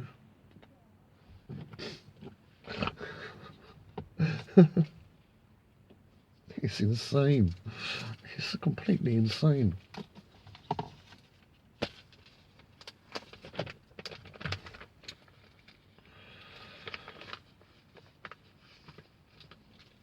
Well, yeah, I mean, that is a question that I've asked, actually.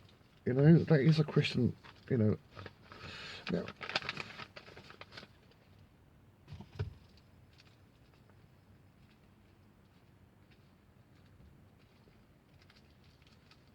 when you're so completely submerged in a world that doesn't exist,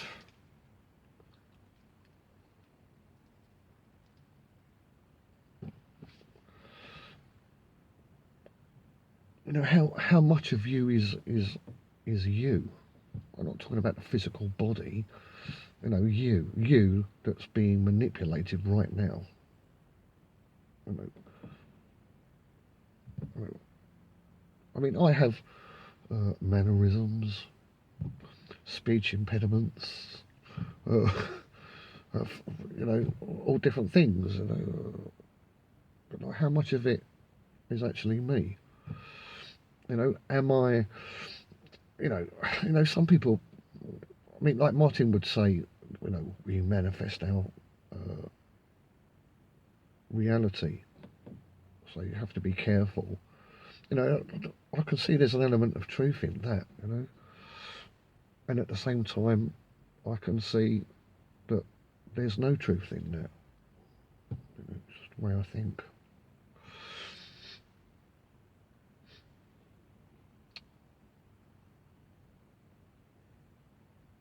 I mean, you know, life's like watching a porn movie. You know, it's like watching a porn movie. You know, it's kind of like a perverse lust that isn't real. It's on the TV or whatever. You know, it's not actually real, but you know, you lust for it. You know, and the whole spectrum of feelings and environment is exactly like that. It's the same situation. We're kind of like lusting, and it's kind of like giving us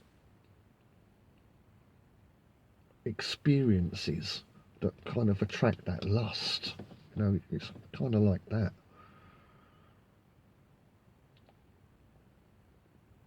But the whole drawing in, as I said before, I would need to exist in this form so that I could be manipulated in such a way as to be deceived. You know, that's the thing. So,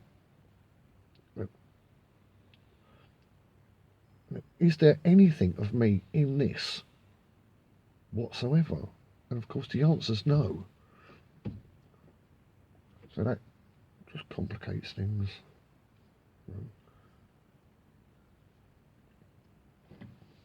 I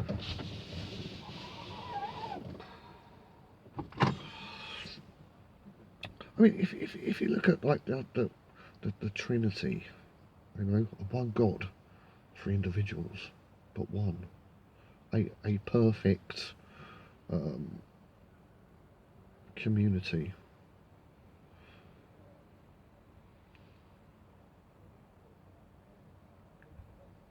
You know, is that what we are? You know, are we individuals altogether being God, a God?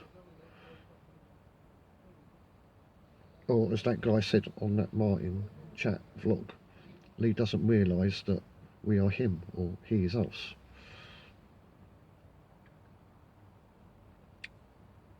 Or that we are all just one being, one thing, like a God.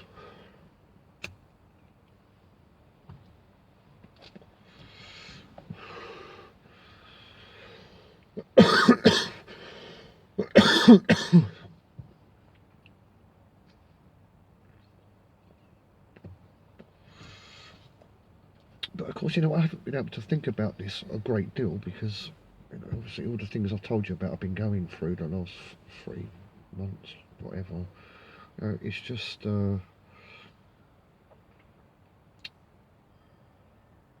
it's just been an onslaught, you know, like multiple waves, you know, crashing against me all at the same time.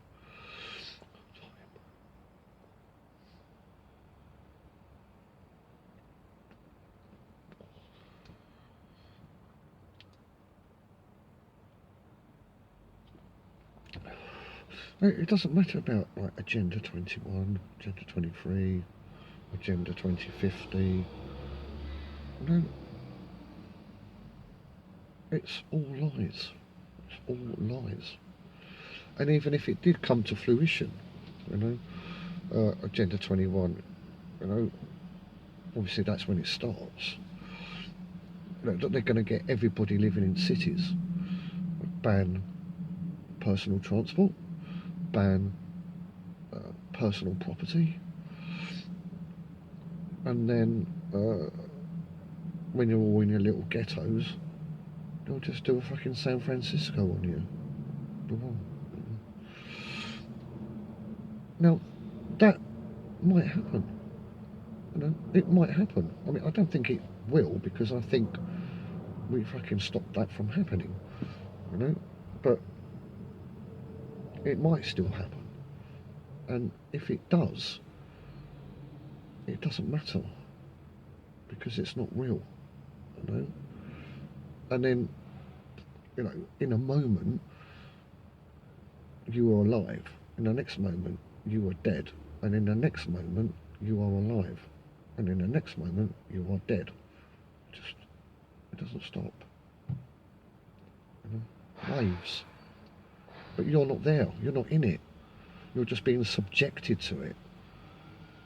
So you can't actually really die, you know, because you're not physical like this. It doesn't matter.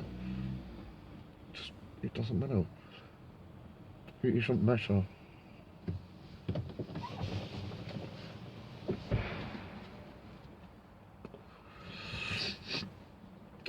It's all just based on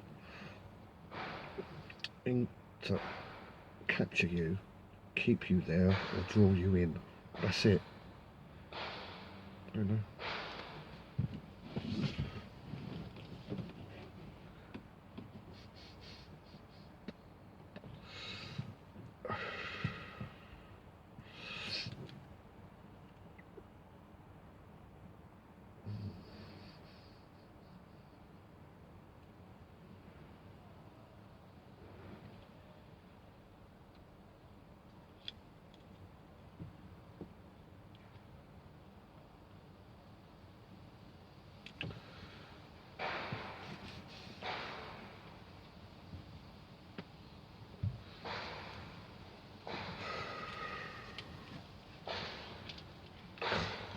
Pain in my back, you know, but it's really annoying. But I know it's not real, you know.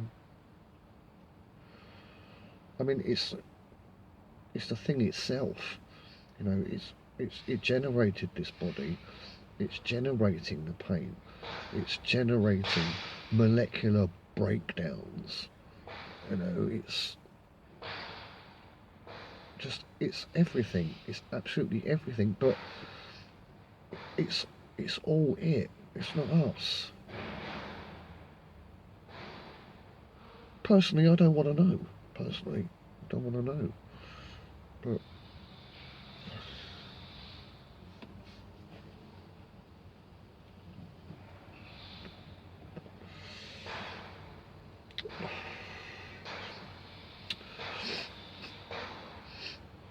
you know, if I said, like, you know, you're in a coma and you've been in a coma for 20 years, or if I said you've been cryogenically frozen for 20 years, or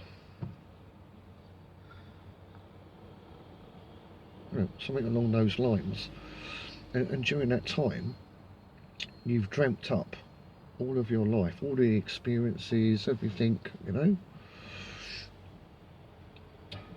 but it's not actually real. You're kind of like suspended in ice, or in a hospital bed, or whatever,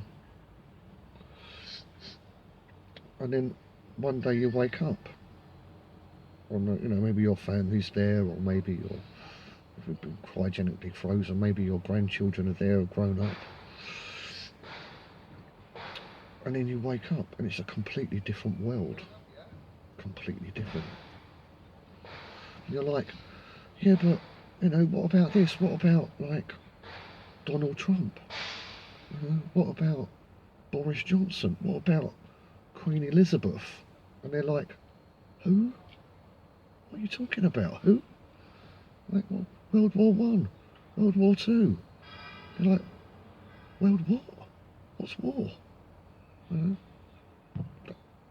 this is what it is. This is, I mean, they're just like metaphors. I mean, you know, it's not that at all. Because I mean, I'm using like real life circumstances which don't exist. You know? So obviously it's not like that, but I'm just trying to, you know, create a picture to show the contrast of what's going on, you know.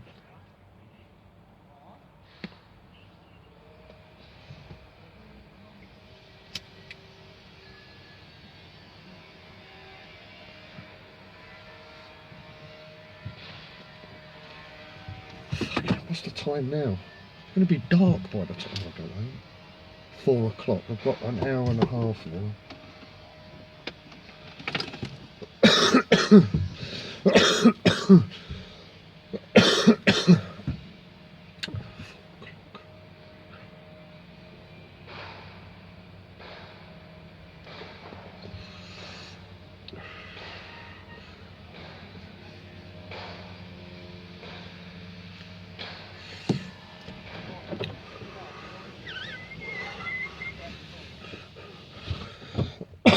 I mean, think about this, right? You don't actually need to sleep. No, you don't. You don't need to sleep. You don't need to rest. You don't need to eat. You don't need to shag. Don't need to pee. Don't need to run. Don't need to scratch. You don't need anything.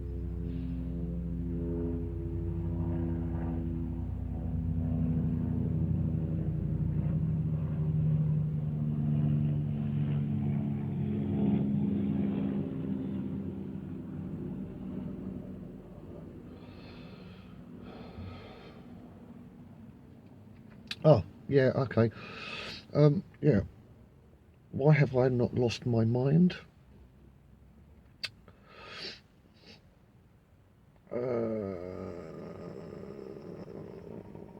Because what I find out in my relentless searching, along with all you guys,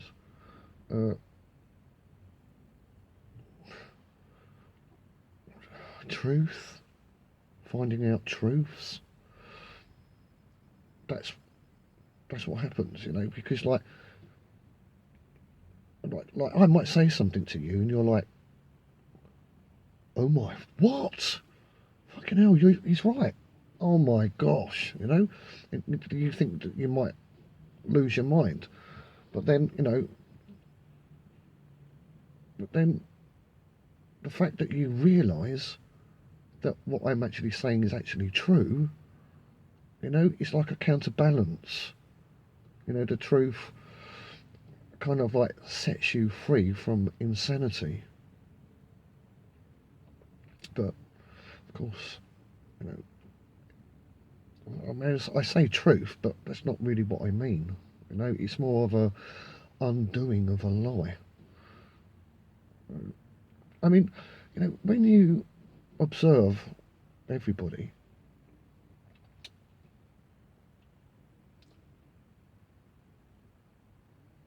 and what they do, it's insane. You know, if you really think about it, you know, you think over the years of Flat Earth British and things that we've said and blah blah blah blah blah, and then you know, you kind of get to see that the world is completely bonkers. You know, they're completely bonkers. The way that they go about doing things, and so you're like, it's mad, it's mad. You know, how did you get to that state? You know.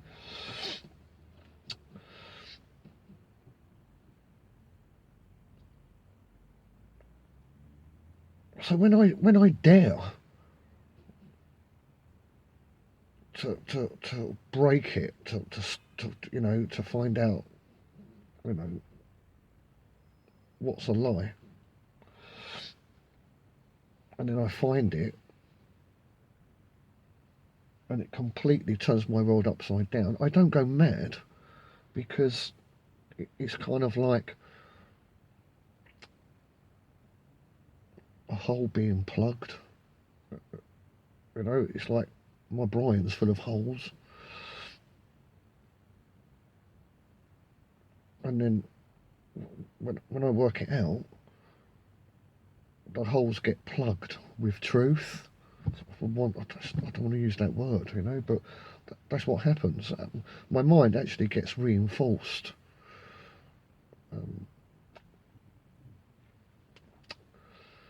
Yeah.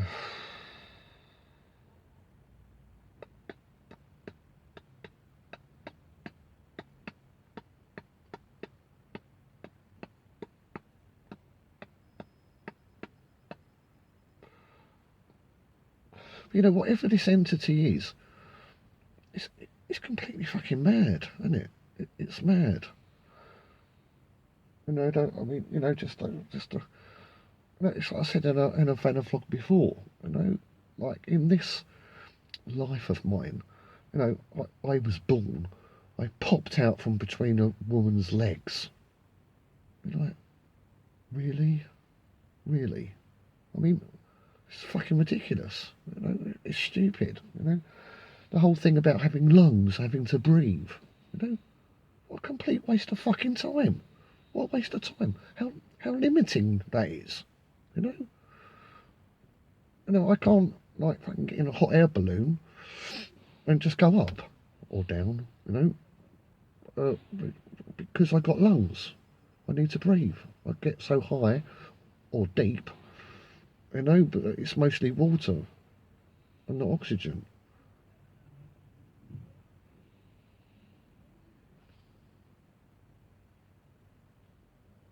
So I'm limited there.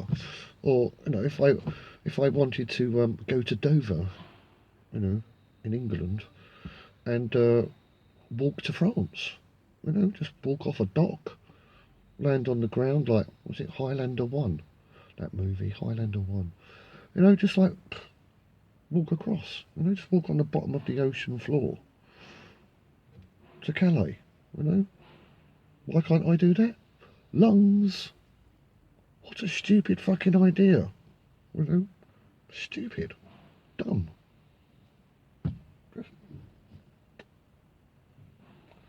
Men with breasts, teats. You know, it's just fucking nutsville. It's completely nuts. There's no, there's really no kind of like reasonable intelligence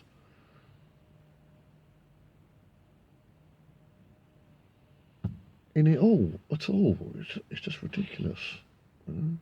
It's totally ridiculous. So whatever it is, it's fucking completely insane.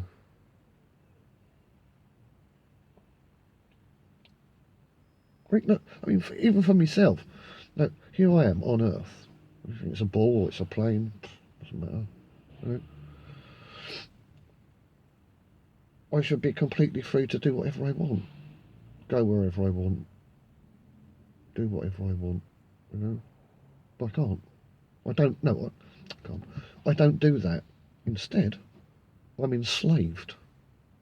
And I get up. Well, I did get up early every morning, groaning and moaning, then going to work and working and moaning and groaning, and then coming home and moaning and groaning.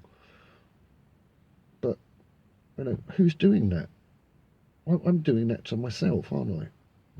Or the system's doing that to me.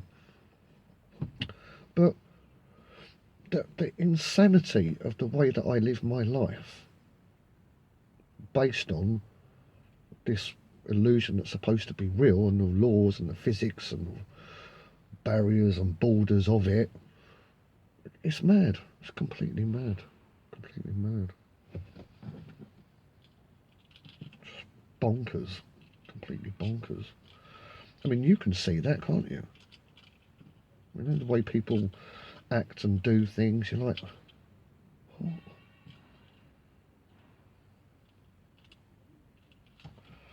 But of course it's not them, is it? It's it.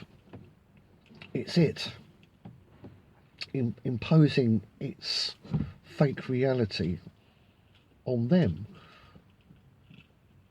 us. So yeah, when you observe life, everything that it is, that just the insanity of it. There's only one place that it comes from, and it's not us. It's it.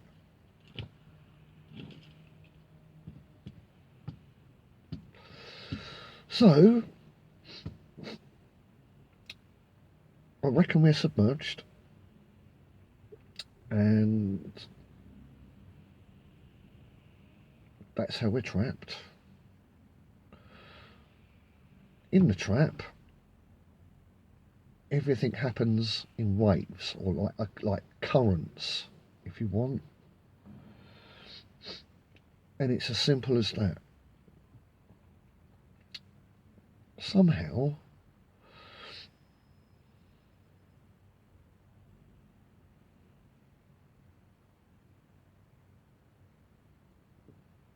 the water itself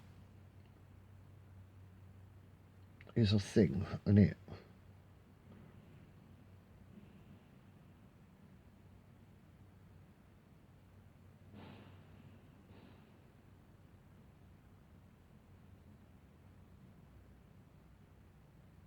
And it's completely bonkers.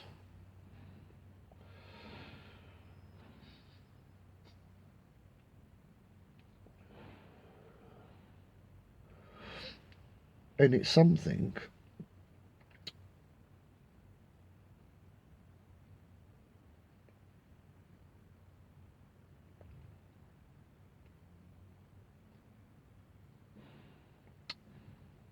that isn't constant.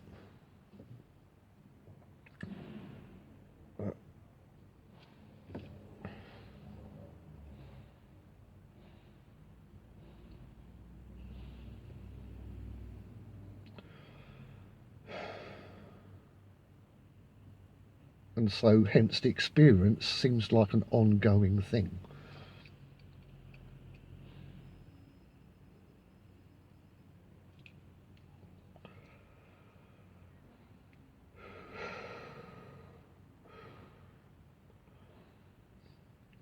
So the whole cycle of life and death isn't actually happening.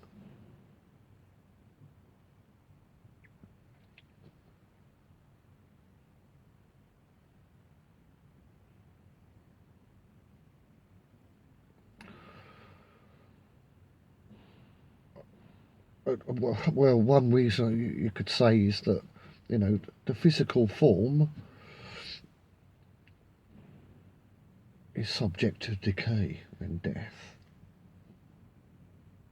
But the non-physical cannot be subject to decay and death, can it? So, like in this reality, if you had a demon, or you had an angel, or you had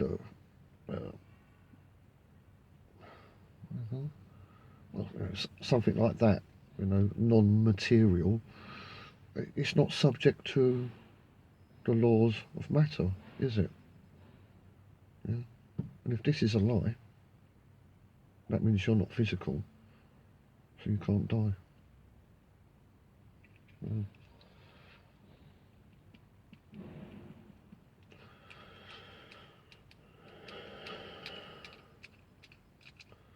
Another thing I'm thinking about, like observing people.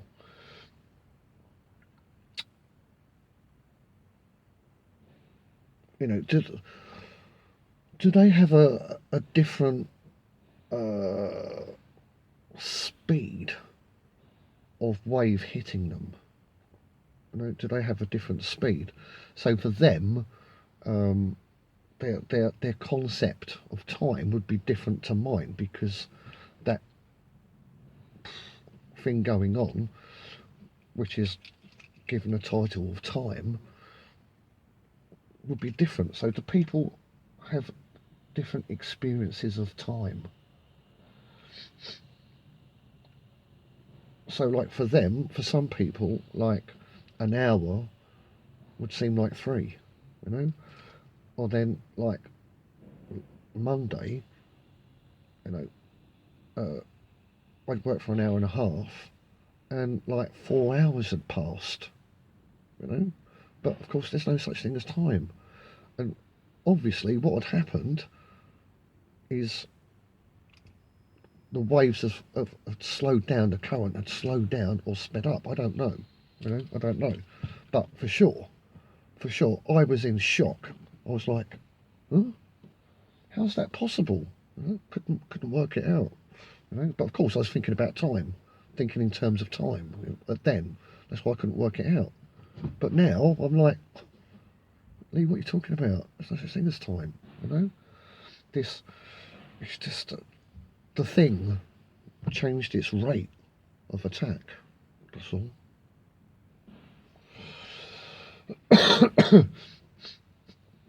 So yeah, I'm kind of like, you know, thinking about that, you know.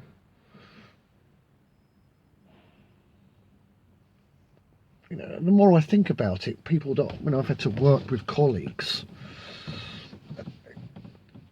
and you know, to can just be something not too difficult to work out, you know, not too difficult.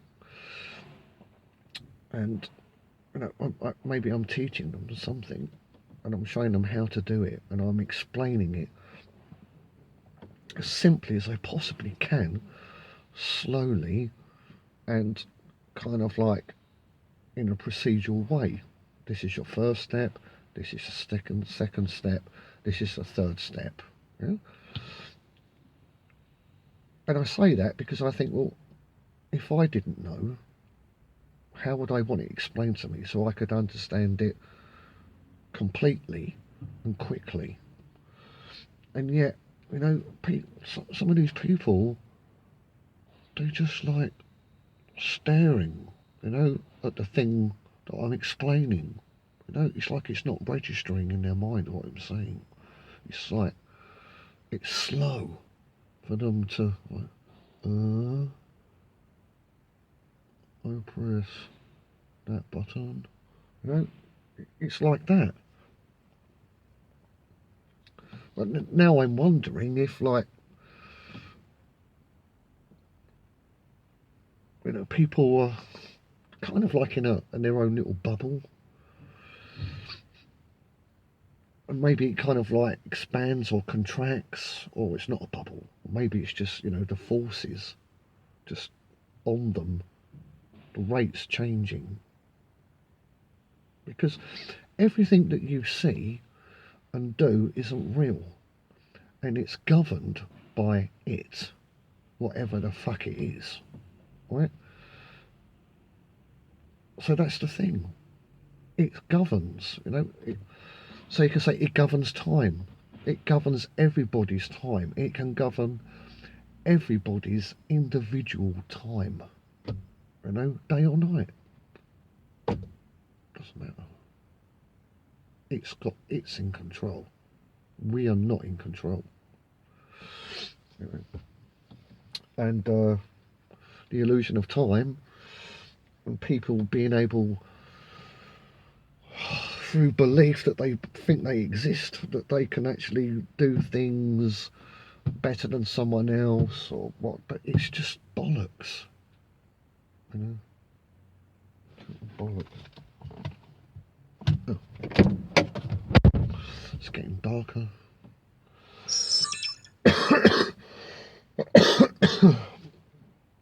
I don't know what else I don't know what else I can say. I mean, like years ago I do VanaVlogs, you know, I could talk for 8 fucking hours, you know, like discussing, like undoing, you know, you know, things, or pointing out the insanity of humanity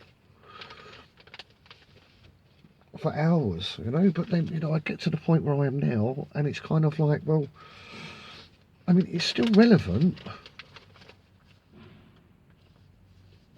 And, you know, if I still did that, you know, I guess sort of like over time, I guess over time, you know, I'm chipping away at the lies, you know, in people's lives that they believe, have faith in, trust. And, you know, and, you know, I think that I would be doing some good in doing that. But, you know, I'm for the fucking, I'm all for the game over. You know, I want this all to stop. I want this all to stop.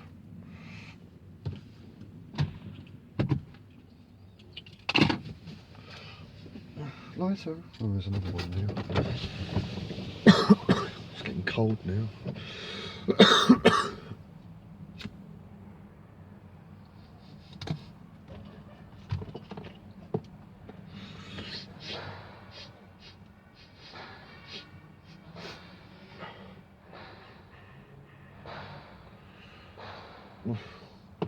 4:30, so I've got another hour.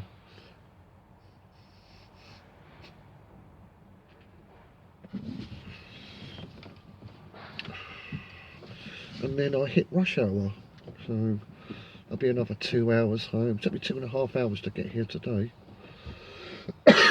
which I'm not paid for.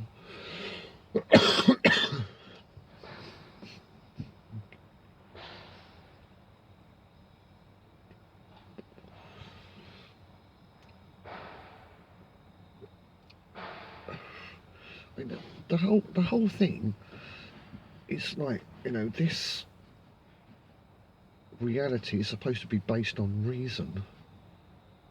You know, you can reason things. You know, that's a kind of tool given to you, not to help you, just to further entrap you. So, you know, you can like use reason. And it's like, what if I do this? What if I do that? You know, but it's just pulling you in, just pulling you in. What's I going to say? Fuck it.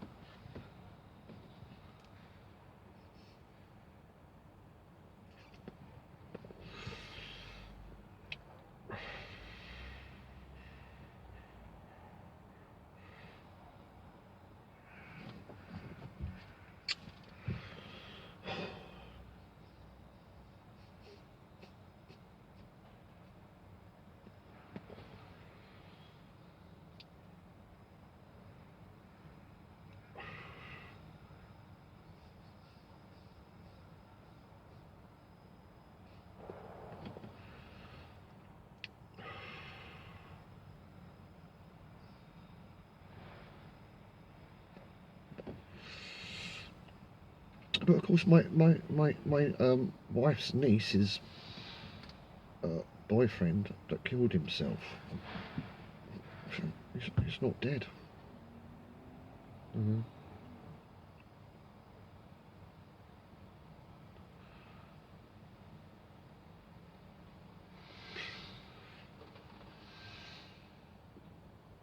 You know, he's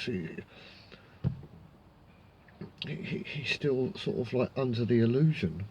You know, it's like he had the wave of death, so he got hit with the wave of death. So then the whole illusion is erased as far as he's concerned, and then the next wave, birth, pop out of a lady's legs, between lady's legs. Just goes on and on.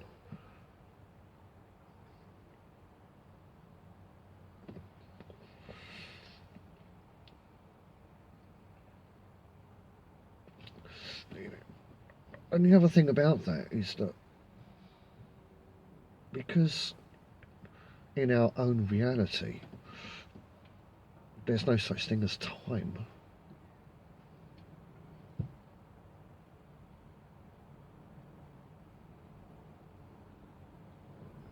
It's not such a big problem, you know, as it appears to us. You know, it's just, you know, I said earlier, like, how many times have I been reset? You know, how many times have I been born and I've died?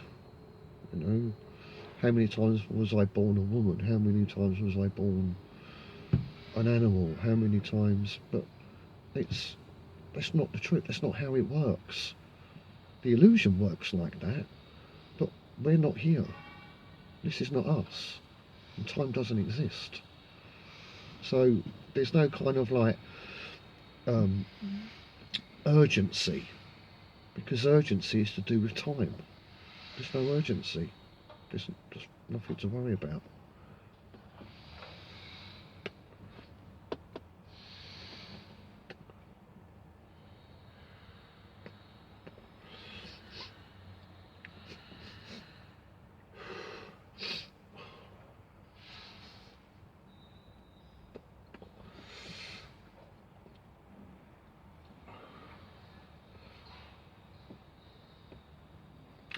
It's getting dark now, but I can't put on a light because then people will know that I'm sitting in my van. But because it's dark and the buildings around are all lit up, they're shining light onto the glass of the van and creating a reflection of themselves and the buildings and cars.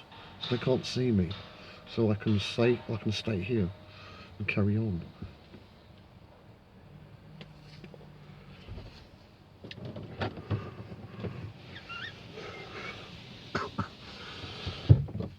Getting cold now. It's probably about 12 degrees now.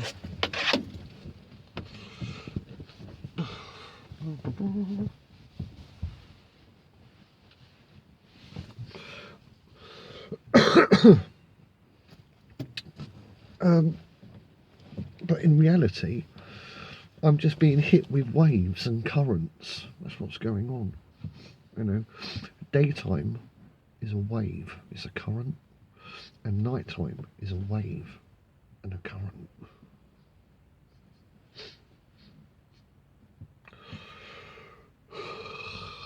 My coldness is a wave and a current, you know. Just change the manner of the wave from warmth to cold. And the seasons, they're waves.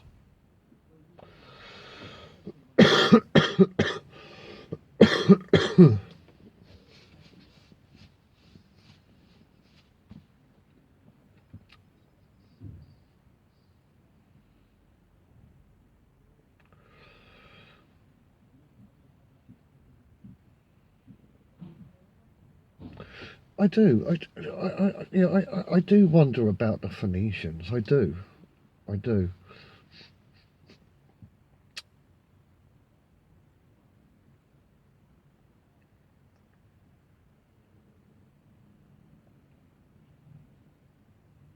I mean, you know, it has gone to great lengths to remove them from history and everything that they achieved and did, which you can find out on Martin Leaker's channel. I think, no, the Celtic and Tartarian channel, whatever he called it, I can't remember now.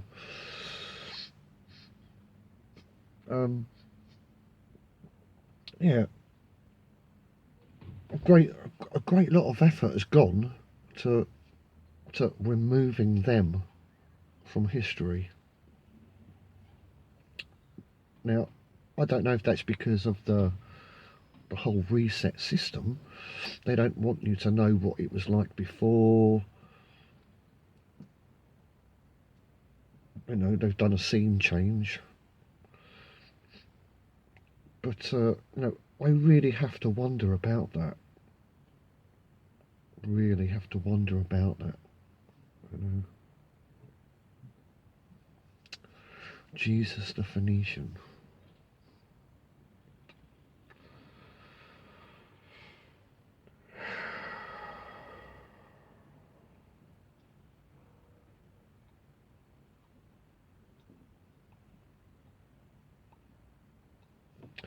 Oh yeah, deja vu. They just come to my mind. I know what I've said before years ago about that. How deja vu proves that there is a complete reset of everything. A complete reset. Not like mini resets like Martin was saying, like 1609 or 1811, you know.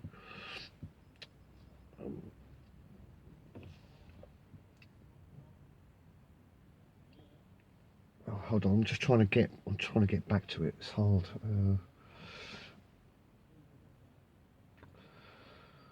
Deja vu.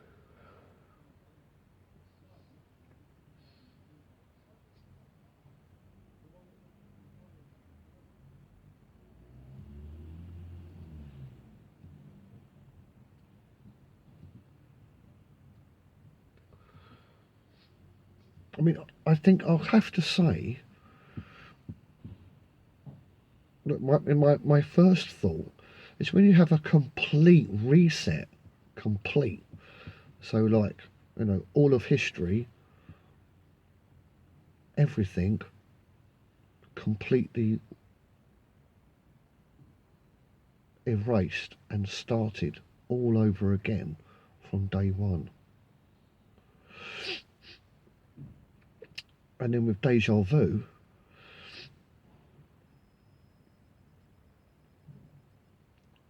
that's you remembering you are as you are today in a previous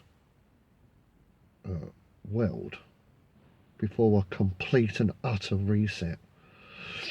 So it's like it's the same thing all over again. That's deja vu. In that context, you know, because like so, if you go to a place you've never been and you know what's around the corner, and you walk around the corner and it's there, that couldn't have happened since the last great reset because the land changes, buildings change, things are removed, things are added. So if you've never been to the place, it's not possible in this time frame that you could know that. But nevertheless, you're having that experience, you're having that deja vu, and you know what's round the corner, and it's there. But that proves the point that this has all happened before. But then again, what you have to realise is it's not your experience. You know, it's the illusion just doing its thing, you know, and maybe missing a little bit of code or something like that, you know. I mean, I told you the nature of this thing is insane, completely mad, and so it's going to make mistakes, and deja vu is one of them, you know.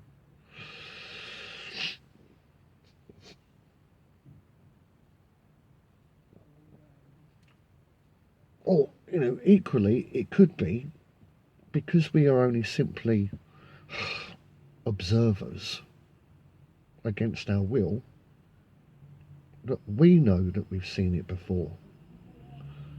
And when it happens, again, we can see it coming.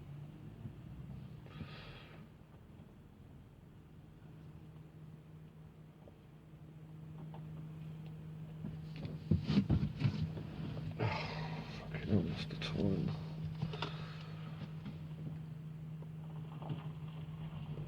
Not the time. I've got to turn off. Got to put the internet back on.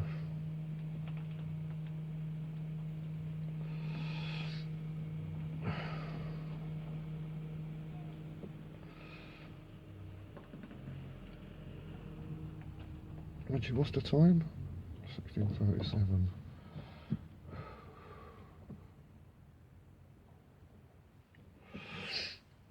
Anyway, is she home? Yeah, she's at home. How long will it take me to get home right now?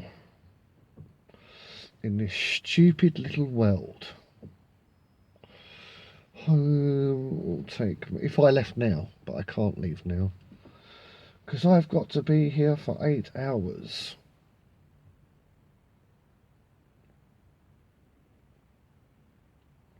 Let's take M25 anti-clockwise and M26 east. Turn right. No, it's still an hour. That's not too bad. I thought now, because I hit all the rush hour traffic, you know, it will take, like this morning, like 2.5 hours to get here. You know, I'm going to do exactly the same thing tomorrow. You know.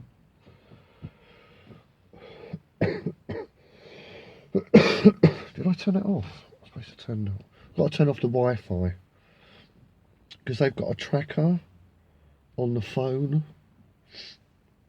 so they know where I am all the time.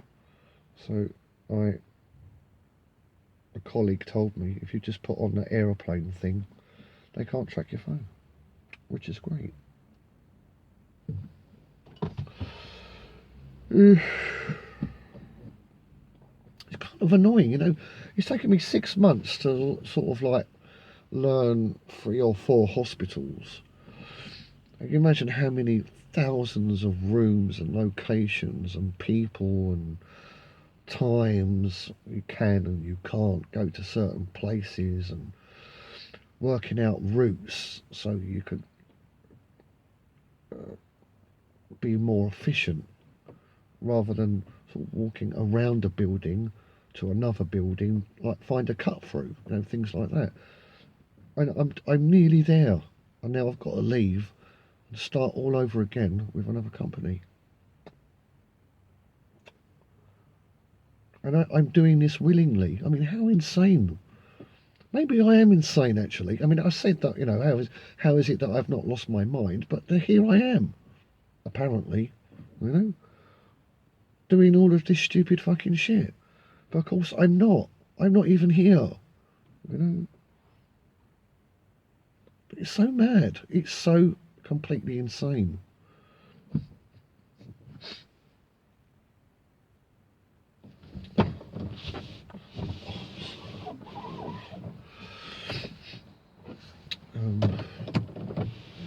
I'm just trying to think of something to tell you that would help you. I mean, at the moment, I can't quite help myself, you know.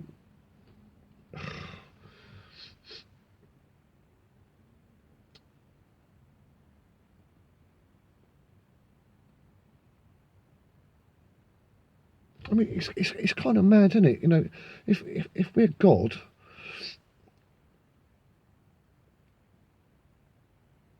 well, that's it. You know, you're God. That's it. That's it. You know, that's it. You're God. Nothing to do, nothing to see, nothing to say, nothing. You know everything. You are everything. You know.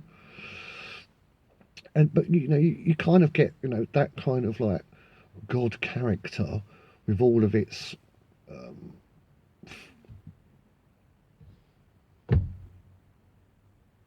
godlike qualities, which is just being God, you know, completely submerged in all this shit. You know. But, you know, so you know, we're not compelled to do anything. I mean, in my mind, I keep thinking, no, I've got to break this. I've got to stop. I've got to get us out. I've got to get us out of whatever it is that we're in, which I'm trying to work out. But then I'm thinking, like, but you know, that isn't really the mind of a god, is it? You know, a god would know exactly what to do. But then a god wouldn't need to do anything, would it? Because it's a god. That's it. Oh yeah. And so it's kind of like a vicious circle, because we're never going to actually be bothered to get out, because in all honesty, none of this exists. It's not harming us. We're not being hurt by it at all. You know, it's all an illusion. We're in no danger whatsoever. We're in no physical danger whatsoever. No, none. But nevertheless, I just can't shake the feeling that I want all of this to stop, you know? I mean, you know, it's like going to a cinema and watching a movie, and it's so pants that halfway through you just want to get up and leave, you know?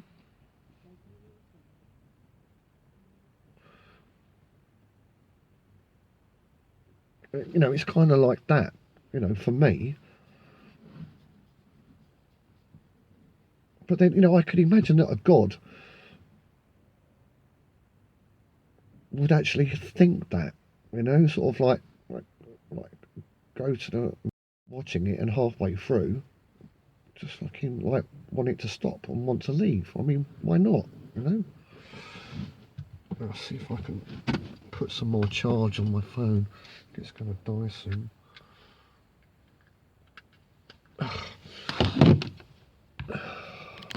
what am I doing? Is that the right one? Shit, I can't put on the light either. Fuck, is that? That should be the right one. Wait, that one.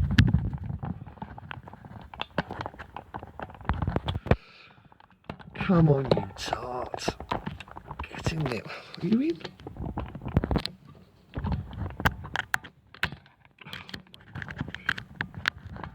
Hello. That didn't work. No, it's that. That's fine, I do. I think it's charging.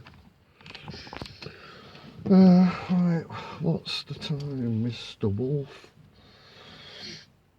16:40. Oh, 15 minutes. No, 45 minutes. I've got to stay here till 5:30.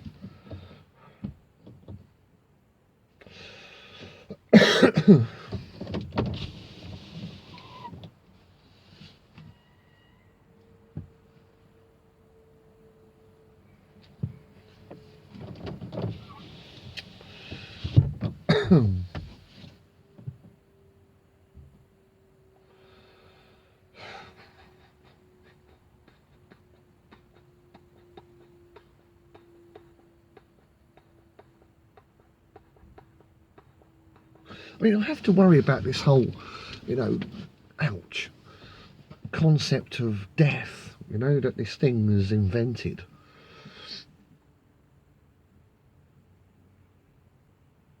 I mean, you know,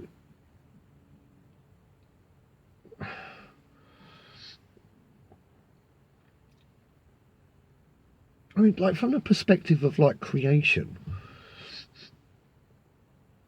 you know, if you're not created, I mean, that's the ultimate fucking insult to us. If we're gods and we believe that we're created, I mean, that is just a fucking insult. It's just unreal, isn't it? You know? But, you know, the thing about something that's created, it has a shelf life, you know? And what defines something as being created is that it moves, you know? And then if it moves, it's subject to time. If it's subject to time, it's subject to decay. And then eventually it's gone, you know? So I'm just wondering, you know, is it this lie? Has it manifested the whole thing about death because it's something that it is facing of itself, you know? Is it that?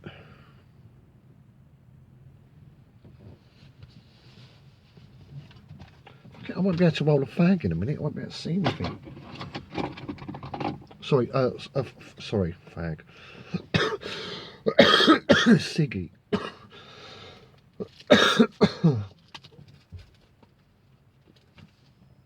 Right, so what I think I'll do is I'll upload my work, which was very little, I must admit. Today I did very little.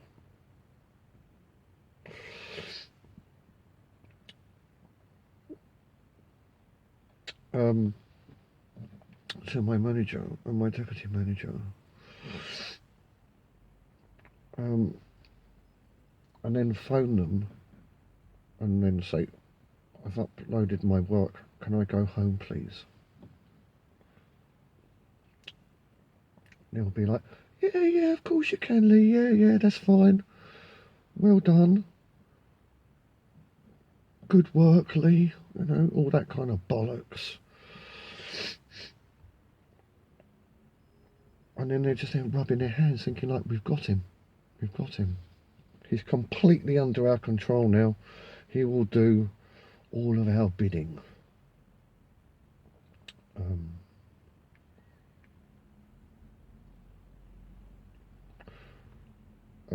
But of course, they don't realise this is all an illusion.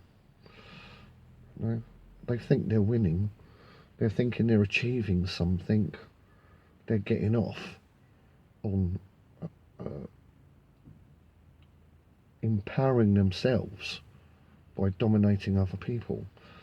So they'll feel good and everything like that. But you know, it's just a lie. It's just a complete lie.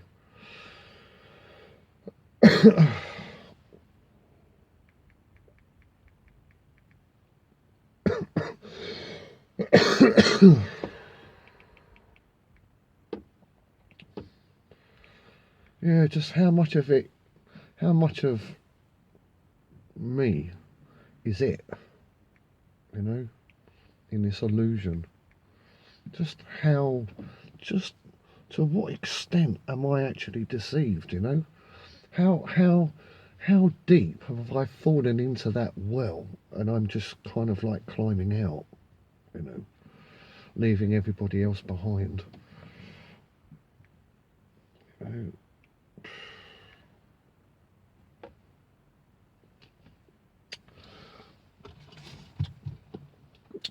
right, let's phone my temporary god.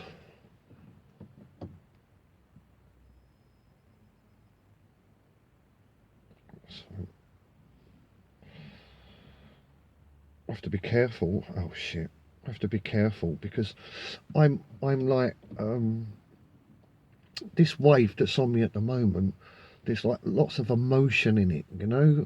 It's like, and you know, this thing, you know, it's kind of like all part of that wave as well. You know, I know I've sort of like said like, you know, that's me, an object, and then you've got like the wave or the illusion of life hitting against it, creating like a reaction in that thing, you know, whether it's a force or it's a tickle, you know what, but it's not like that. This is also the wave. It's all a wave, you know. So I've got a lot of like, I'll say there's a lot of feelings and emotions and stuff like that I'm going through at the moment, you know. It's like I just want to fucking give them a mouthful and tell them to fuck off. That's all I want to do, you know. But you know, what is the point? So it's like every time I talk to them, I'm, you know, really trying to pick my words. I don't want to trigger them.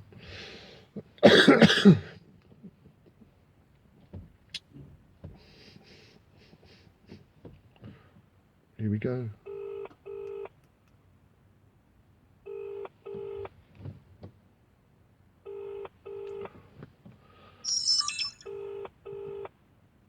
Oh, maybe they've gone home.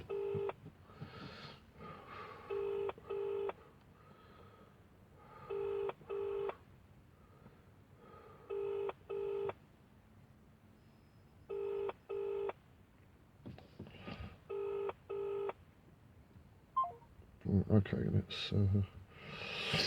let's try. Is that a different number? I don't even know. Let's go for the boss man, Mr. Manager.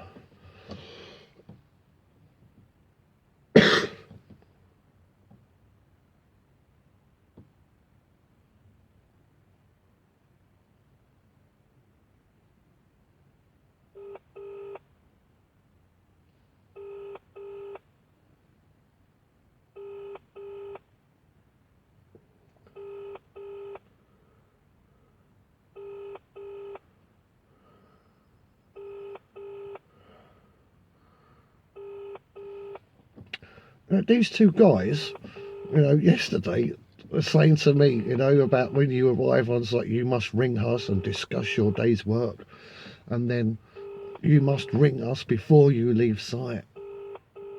You must ring us before you leave site and ask permission to go home. And they're not even fucking answering. It's just ringing. Call ended. So I'm going to keep ringing them until 5:30.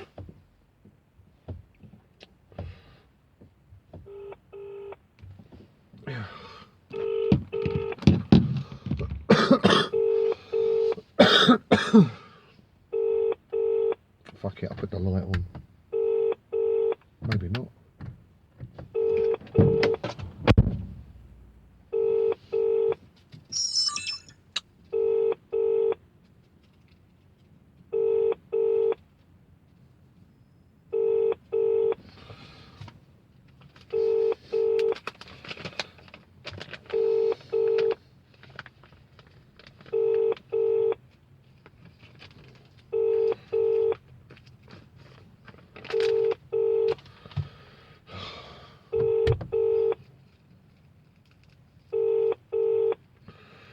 Just keep ringing, ringing, ringing, ringing, ringing.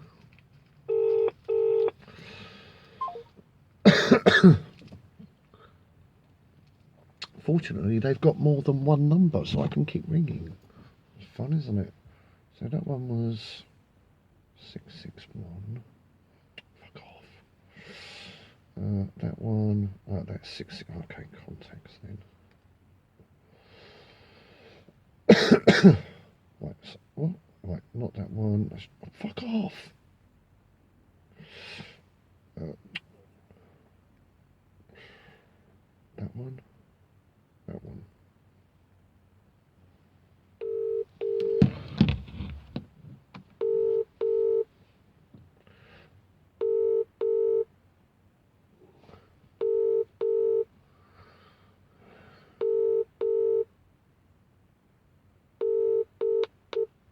Oh, you're through to Alex Harris of Evolution Services. I'm afraid There's another one.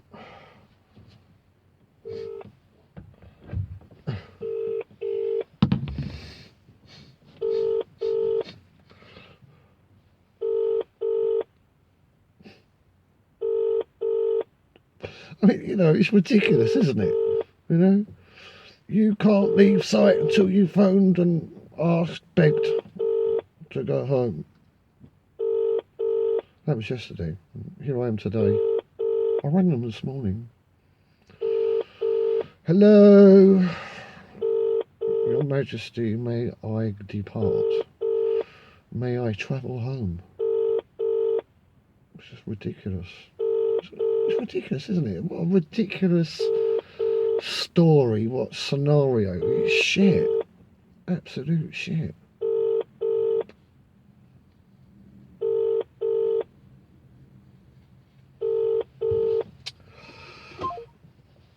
So if this is annoying, you can fast forward if you want. But I'm just going to keep ringing and ringing and ringing till 5:30 when I've done my 8 hours.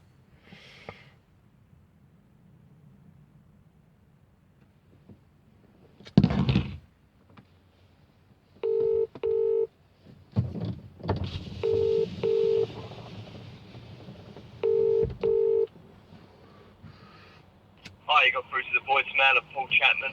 If you leave your name and your number and a short message, I shall get back to you as soon as possible. Thank you. When you finish recording, please hang up or press the hash key for more options. Yeah, hi Paul, it's Lee. Yeah, I was just wondering, can I have permission to go home? Um, oh, what's that? What?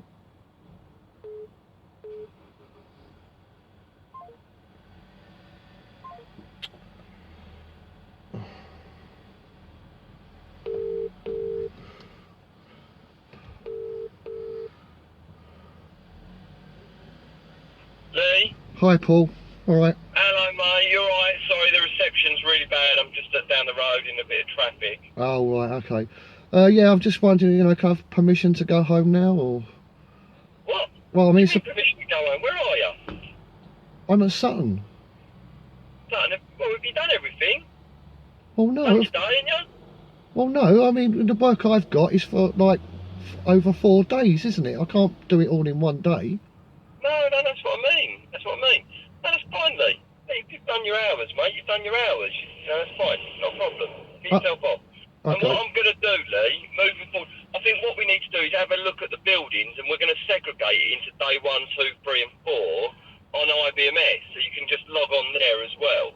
So we'll Okay. try and get it sorted, mate, so it's a little bit easier. But don't the last few days hasn't. It's just things that we need to improve on to make things better. Don't take it to heart. Don't think I'm having a dig at you. It's just little things that we're trying to get sorted, because it's not just you, Lee. There's a few other people that are making mistakes, and it's costing us massive time. And we've obviously got to try and be seen to be proactive. So, you're really good, Lee. I've got no problems with you whatsoever, mate. So don't be crazy. I don't look at the tracker and things like that, Lee. So, to be honest with you, mate, I didn't even realise you were still there. So, yeah, get yourself off, get yourself home. All right. Okay. Well, I mean, I'm just going. All right. I'm just going along with your email. Your couple of emails. I know. Say, what I don't want you to do, it goes back to them hours. I know you're leaving home at like 4 in the morning or 20 past 4 some mornings, and it's just really early. I know you're trying to get in and get things done, and I ain't got a problem with that. But obviously, I get asked a question, and I kind of go, I don't know. What's happening? Then I have to look into it. So I'm not saying I've got a problem with that as such. Just let me or Alex know. Look, tomorrow, just want to let you know, it's easier if I get in a bit early so I can get X, Y, and Z done. And I'll just go, not a problem then. But if you want to start a bit earlier tomorrow, tell me, and that's not a problem, Lee. I ain't got a problem with that. What I have got a problem is if I don't know and someone questions me. Okay. Do you know what I mean, mate? Yes. Yeah, I understand. Because it's not the directors don't ask you, Colin don't ask you, he asks me what's going on, and I have to go, I don't really know, I'll have to have a look into it, and that's not what I do, I have to look into it. So, that's all I'm saying. What sort of time are you looking at starting tomorrow, Lee? What time do you want to start tomorrow? Can you start at 7? 8? What you sort of going to be doing? Well, it's just travel time. It's one thing or another. Either I get here for 6, or I'm not gonna get here till after 8. So it's just gonna be like that from now onwards. What is it that bad? Is it that bad? Like, can't you have that much of an effect? Where are you, Sutton tomorrow? Yeah. Sutton. And can you start at 6 o'clock at Sutton? Yeah, of course I can. I've got my own pass registered to Right. me. I can go anywhere. Right. Are you on your own tomorrow? You're not with anyone, are you? I don't think so. No. No.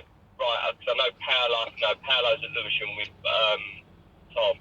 So if you want to start at 6 tomorrow, I haven't got a problem. Get on and do that, and I'll log it down that you're doing an early start. Okay, thank you. All right, mate. No, it's just about having that communication open. So the minute someone said to me, Lee's leaving at 2 o'clock, I go, yeah, that's because X, Y, and Z. Not, I don't know anything about that, because they just kind of makes me look like I don't know what's going on in my own division. So it's more about just making sure me and Alex know exactly what's going on with you guys. So if any questions are asked, we can handle it in the right way. But yeah, if you're going to get to site for 6 tomorrow, get cracking. If you can get cracking, get cracking. It doesn't affect anyone. If you're with someone, then it might have a different effect. We might have to look at the time, and you'd probably say, well, actually that person don't want to start at 6, so we might have to start at 8, just so we're not leaving that person for 2 hours on their own. But yeah, say the last few days, Lee, I know you're a good guy. I know you can do it. It's just me saying we've got to try and get it better. So take it as a positive, not a negative. All right. Okay. And let's say we are just trying to make sure we get things right. We're all running around like headless chickens, but we are getting there with staff. We've got Paul Loxton is going to be coming over with us, and we've got a new guy, James, starting with us in December next month. So, and he's an experienced engineer from Guardian, so he's going to hit the ground running, hopefully. Just got to learn like you, learning the ways that we do it. But it means that we've got someone we can get to help us out a bit more, and it should mean that, we've got a bit more time for everyone. So it'll be great. It'll be absolutely brilliant. But, there it is, mate. You'll be all right. Get yourself home. Get yourself in for 6 if you want to get in for 6 tomorrow. I'll make a note of it on the logging in sheet, and then obviously anyone looks, they'll see why. Okay.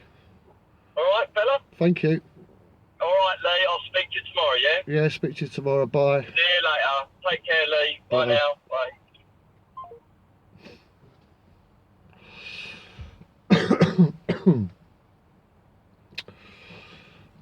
Which completely contradicts everything that he said this week in emails.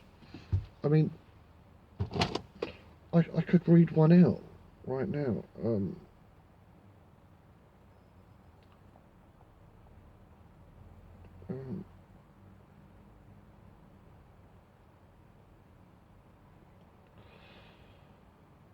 Oh gosh, there's so many. I just can't be asked. I can't be asked.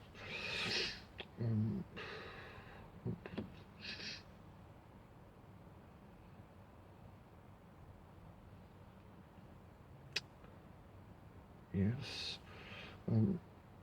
Oh.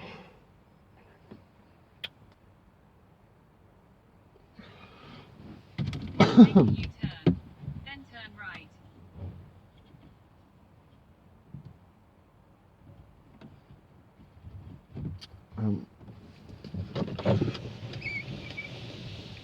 This was actually all part of my plan.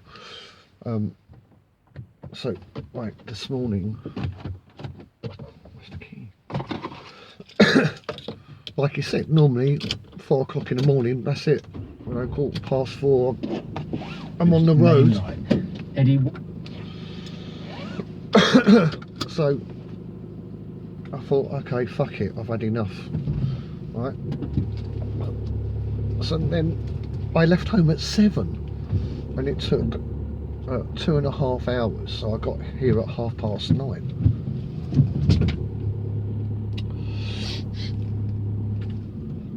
So people have been watching the tracker, and making a kerfuffle about me going home early.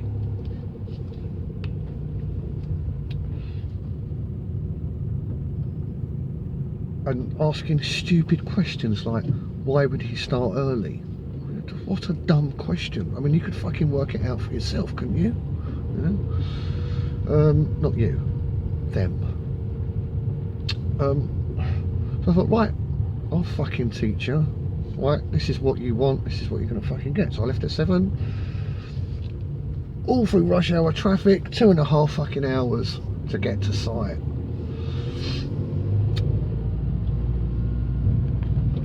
And I thought, that should do it.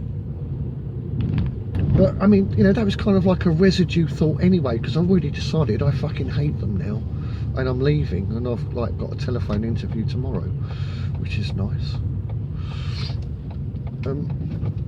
But yeah, I thought I'd just go along with it, just. I mean, if someone is a cunt, and they don't think they are, I just feel obligated to, sort of like let them know without actually telling them, so they actually realise, I mean, gosh, I mean that guy, it was just like, he's so pretentious. It's just ridiculous, you know.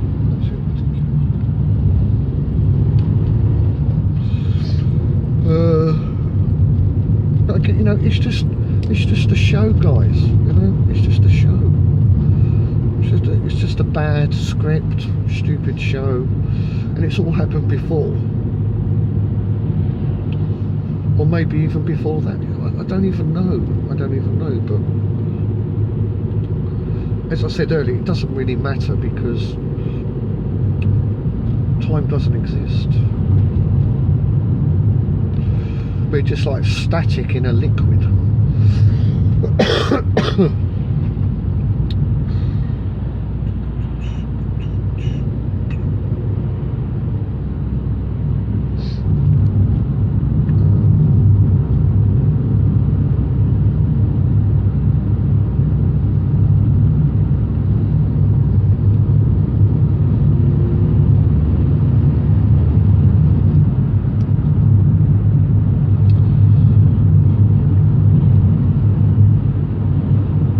Oh, that was the word, fluctuations. Yeah, fluctuations, like to do with waves and currents and movement. Fluctuations.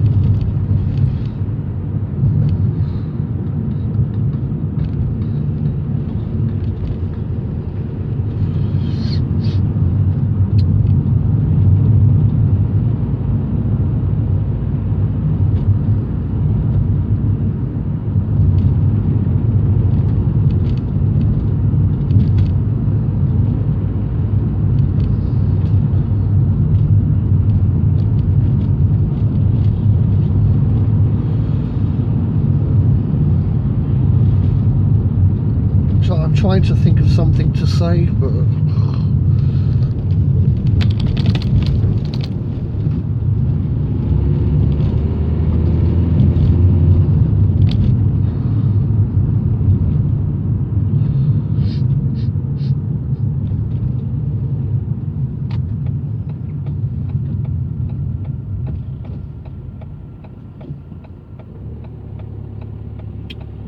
please, can I start work early, please, please? Do you want to start at 6 o'clock in the morning tomorrow, Lee? Is that what you want? No, I don't even want to work.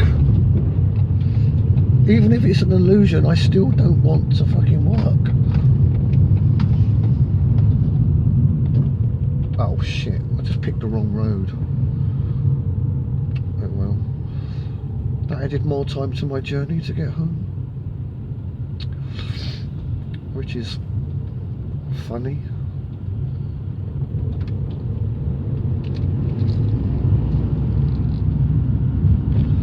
Yeah, so just in case you missed that, both the manager and the deputy manager are fucked off. They gone home.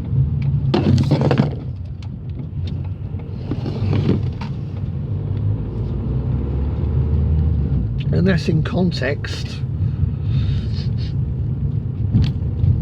Well,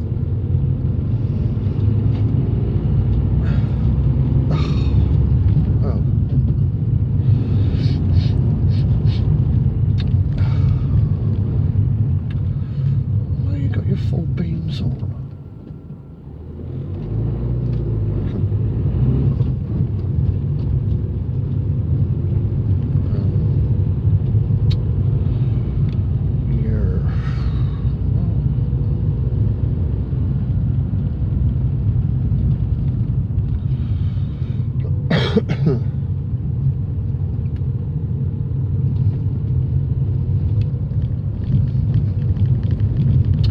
You know, it's crazy, guys. It's crazy. You know, everything that I've been saying in this VanaVlog today.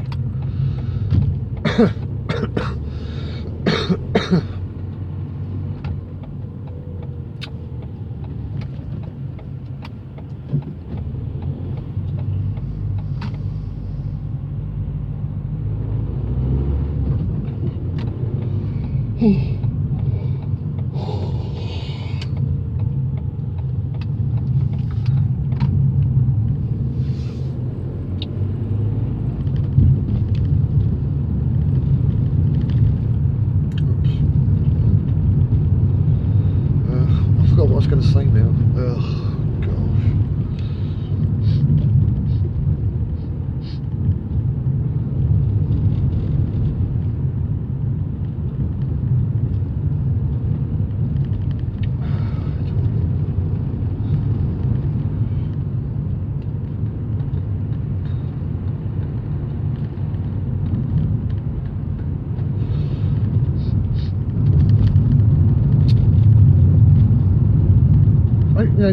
I can't imagine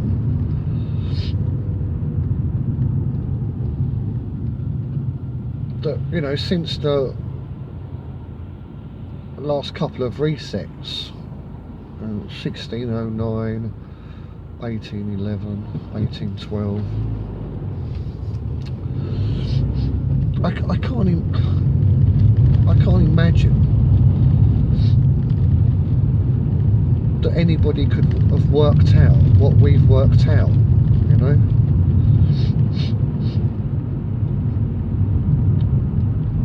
I mean, if this is a rerun of a proper major reset of all things, then I guess I may have done this before. But I don't get any deja vu with Flat Earth British and everything. Not at all, But geographically, I get it quite a lot. Well, not quite a lot. I get it, quite often. But like this thing that we're doing, it's like it's never happened before,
Going back to the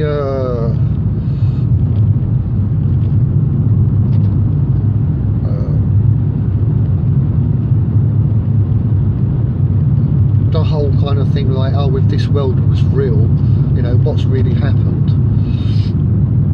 and I was saying, well, clearly we've been brought in from somewhere else. And then I just remembered, like, Paul Cook, his channel, and he was saying, like, the coastlines of this place are superficial, it's man-made.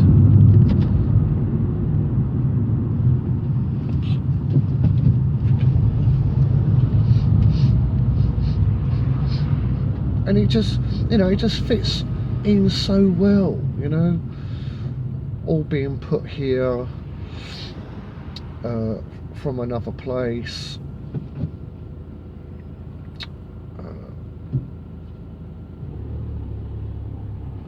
From a civilization that lived on the water.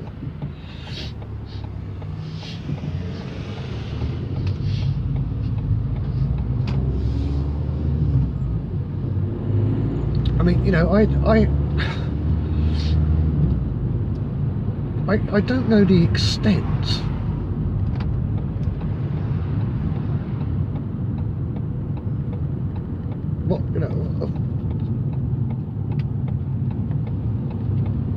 of the land mass is man-made, well, definitely the coasts, definitely, but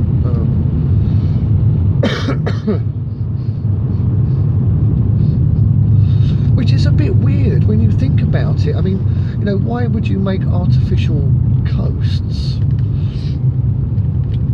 Would it be for the reason that this this civilization that lived on water couldn't dock on the land that was appearing. You know, they couldn't, because it was kind of like, well, you could imagine, you know, where the land meets the sea, you know, it's going to be muddy, you know, it's going to be like that, isn't it? You know, it's no sort of like rock as such, you know, nothing solid where you can berth your ship or whatever, berth dock. So, you know, that it could be that for that reason, and it's only the coastlines that are man-made, artificial, and not real.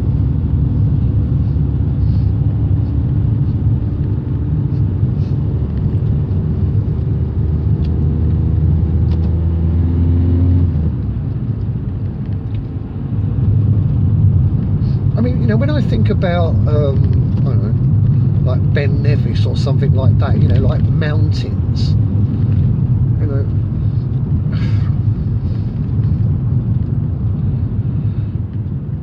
you know, I'm kind of, I don't know, you know, I'm like, oh, is it man-made, or, you know, it doesn't seem like it, you know, it seems like these places were just part of the land at some point and went under some kind of change, and there you have it.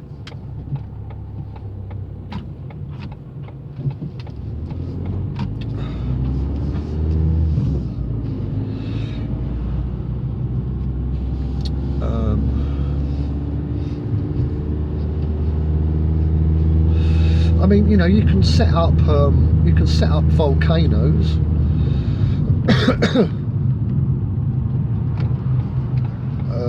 Simply by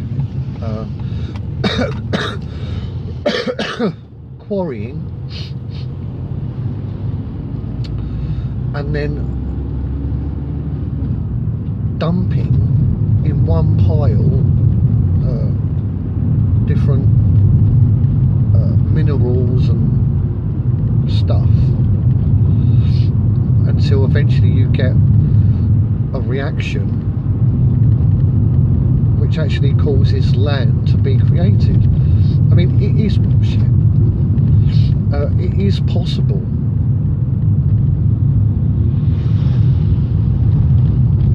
to create a volcano, man-made.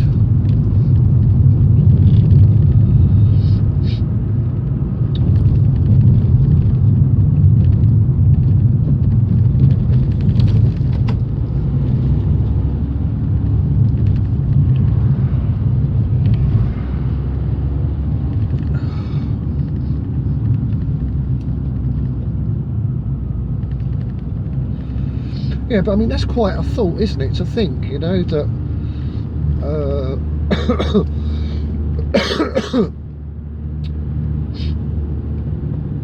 you know, we might have family, you know, we might have family somewhere completely else, you know, outside of our world map.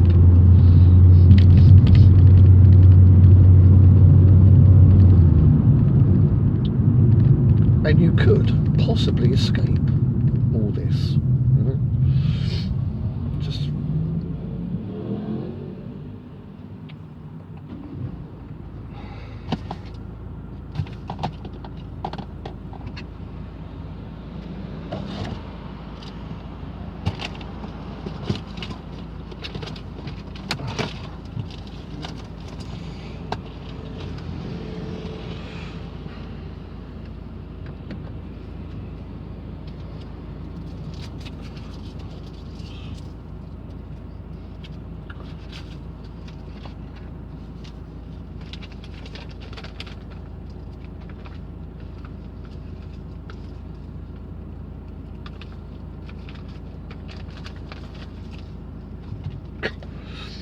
can't believe he fucking, like, can I have permission to go home? I mean, he fucking told me 3 times in emails to do that, and I've never done it. And then I do it, and he's fucking like, no. Mad.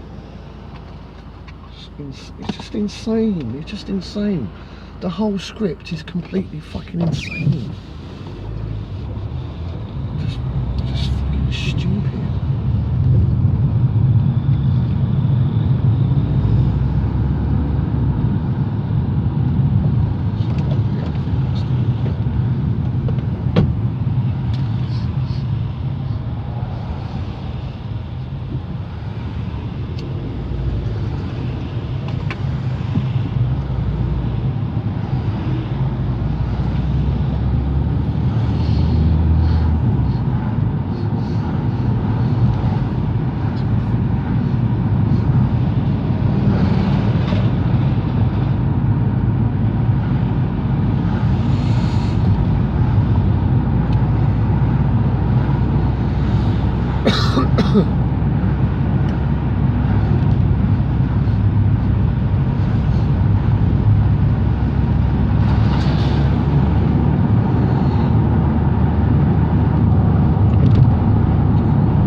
You know, I'm driving right now on a dual carriageway, and I'm looking like, you know, half a mile ahead. So, you know, what's that? What's the filth? What the filth doing there?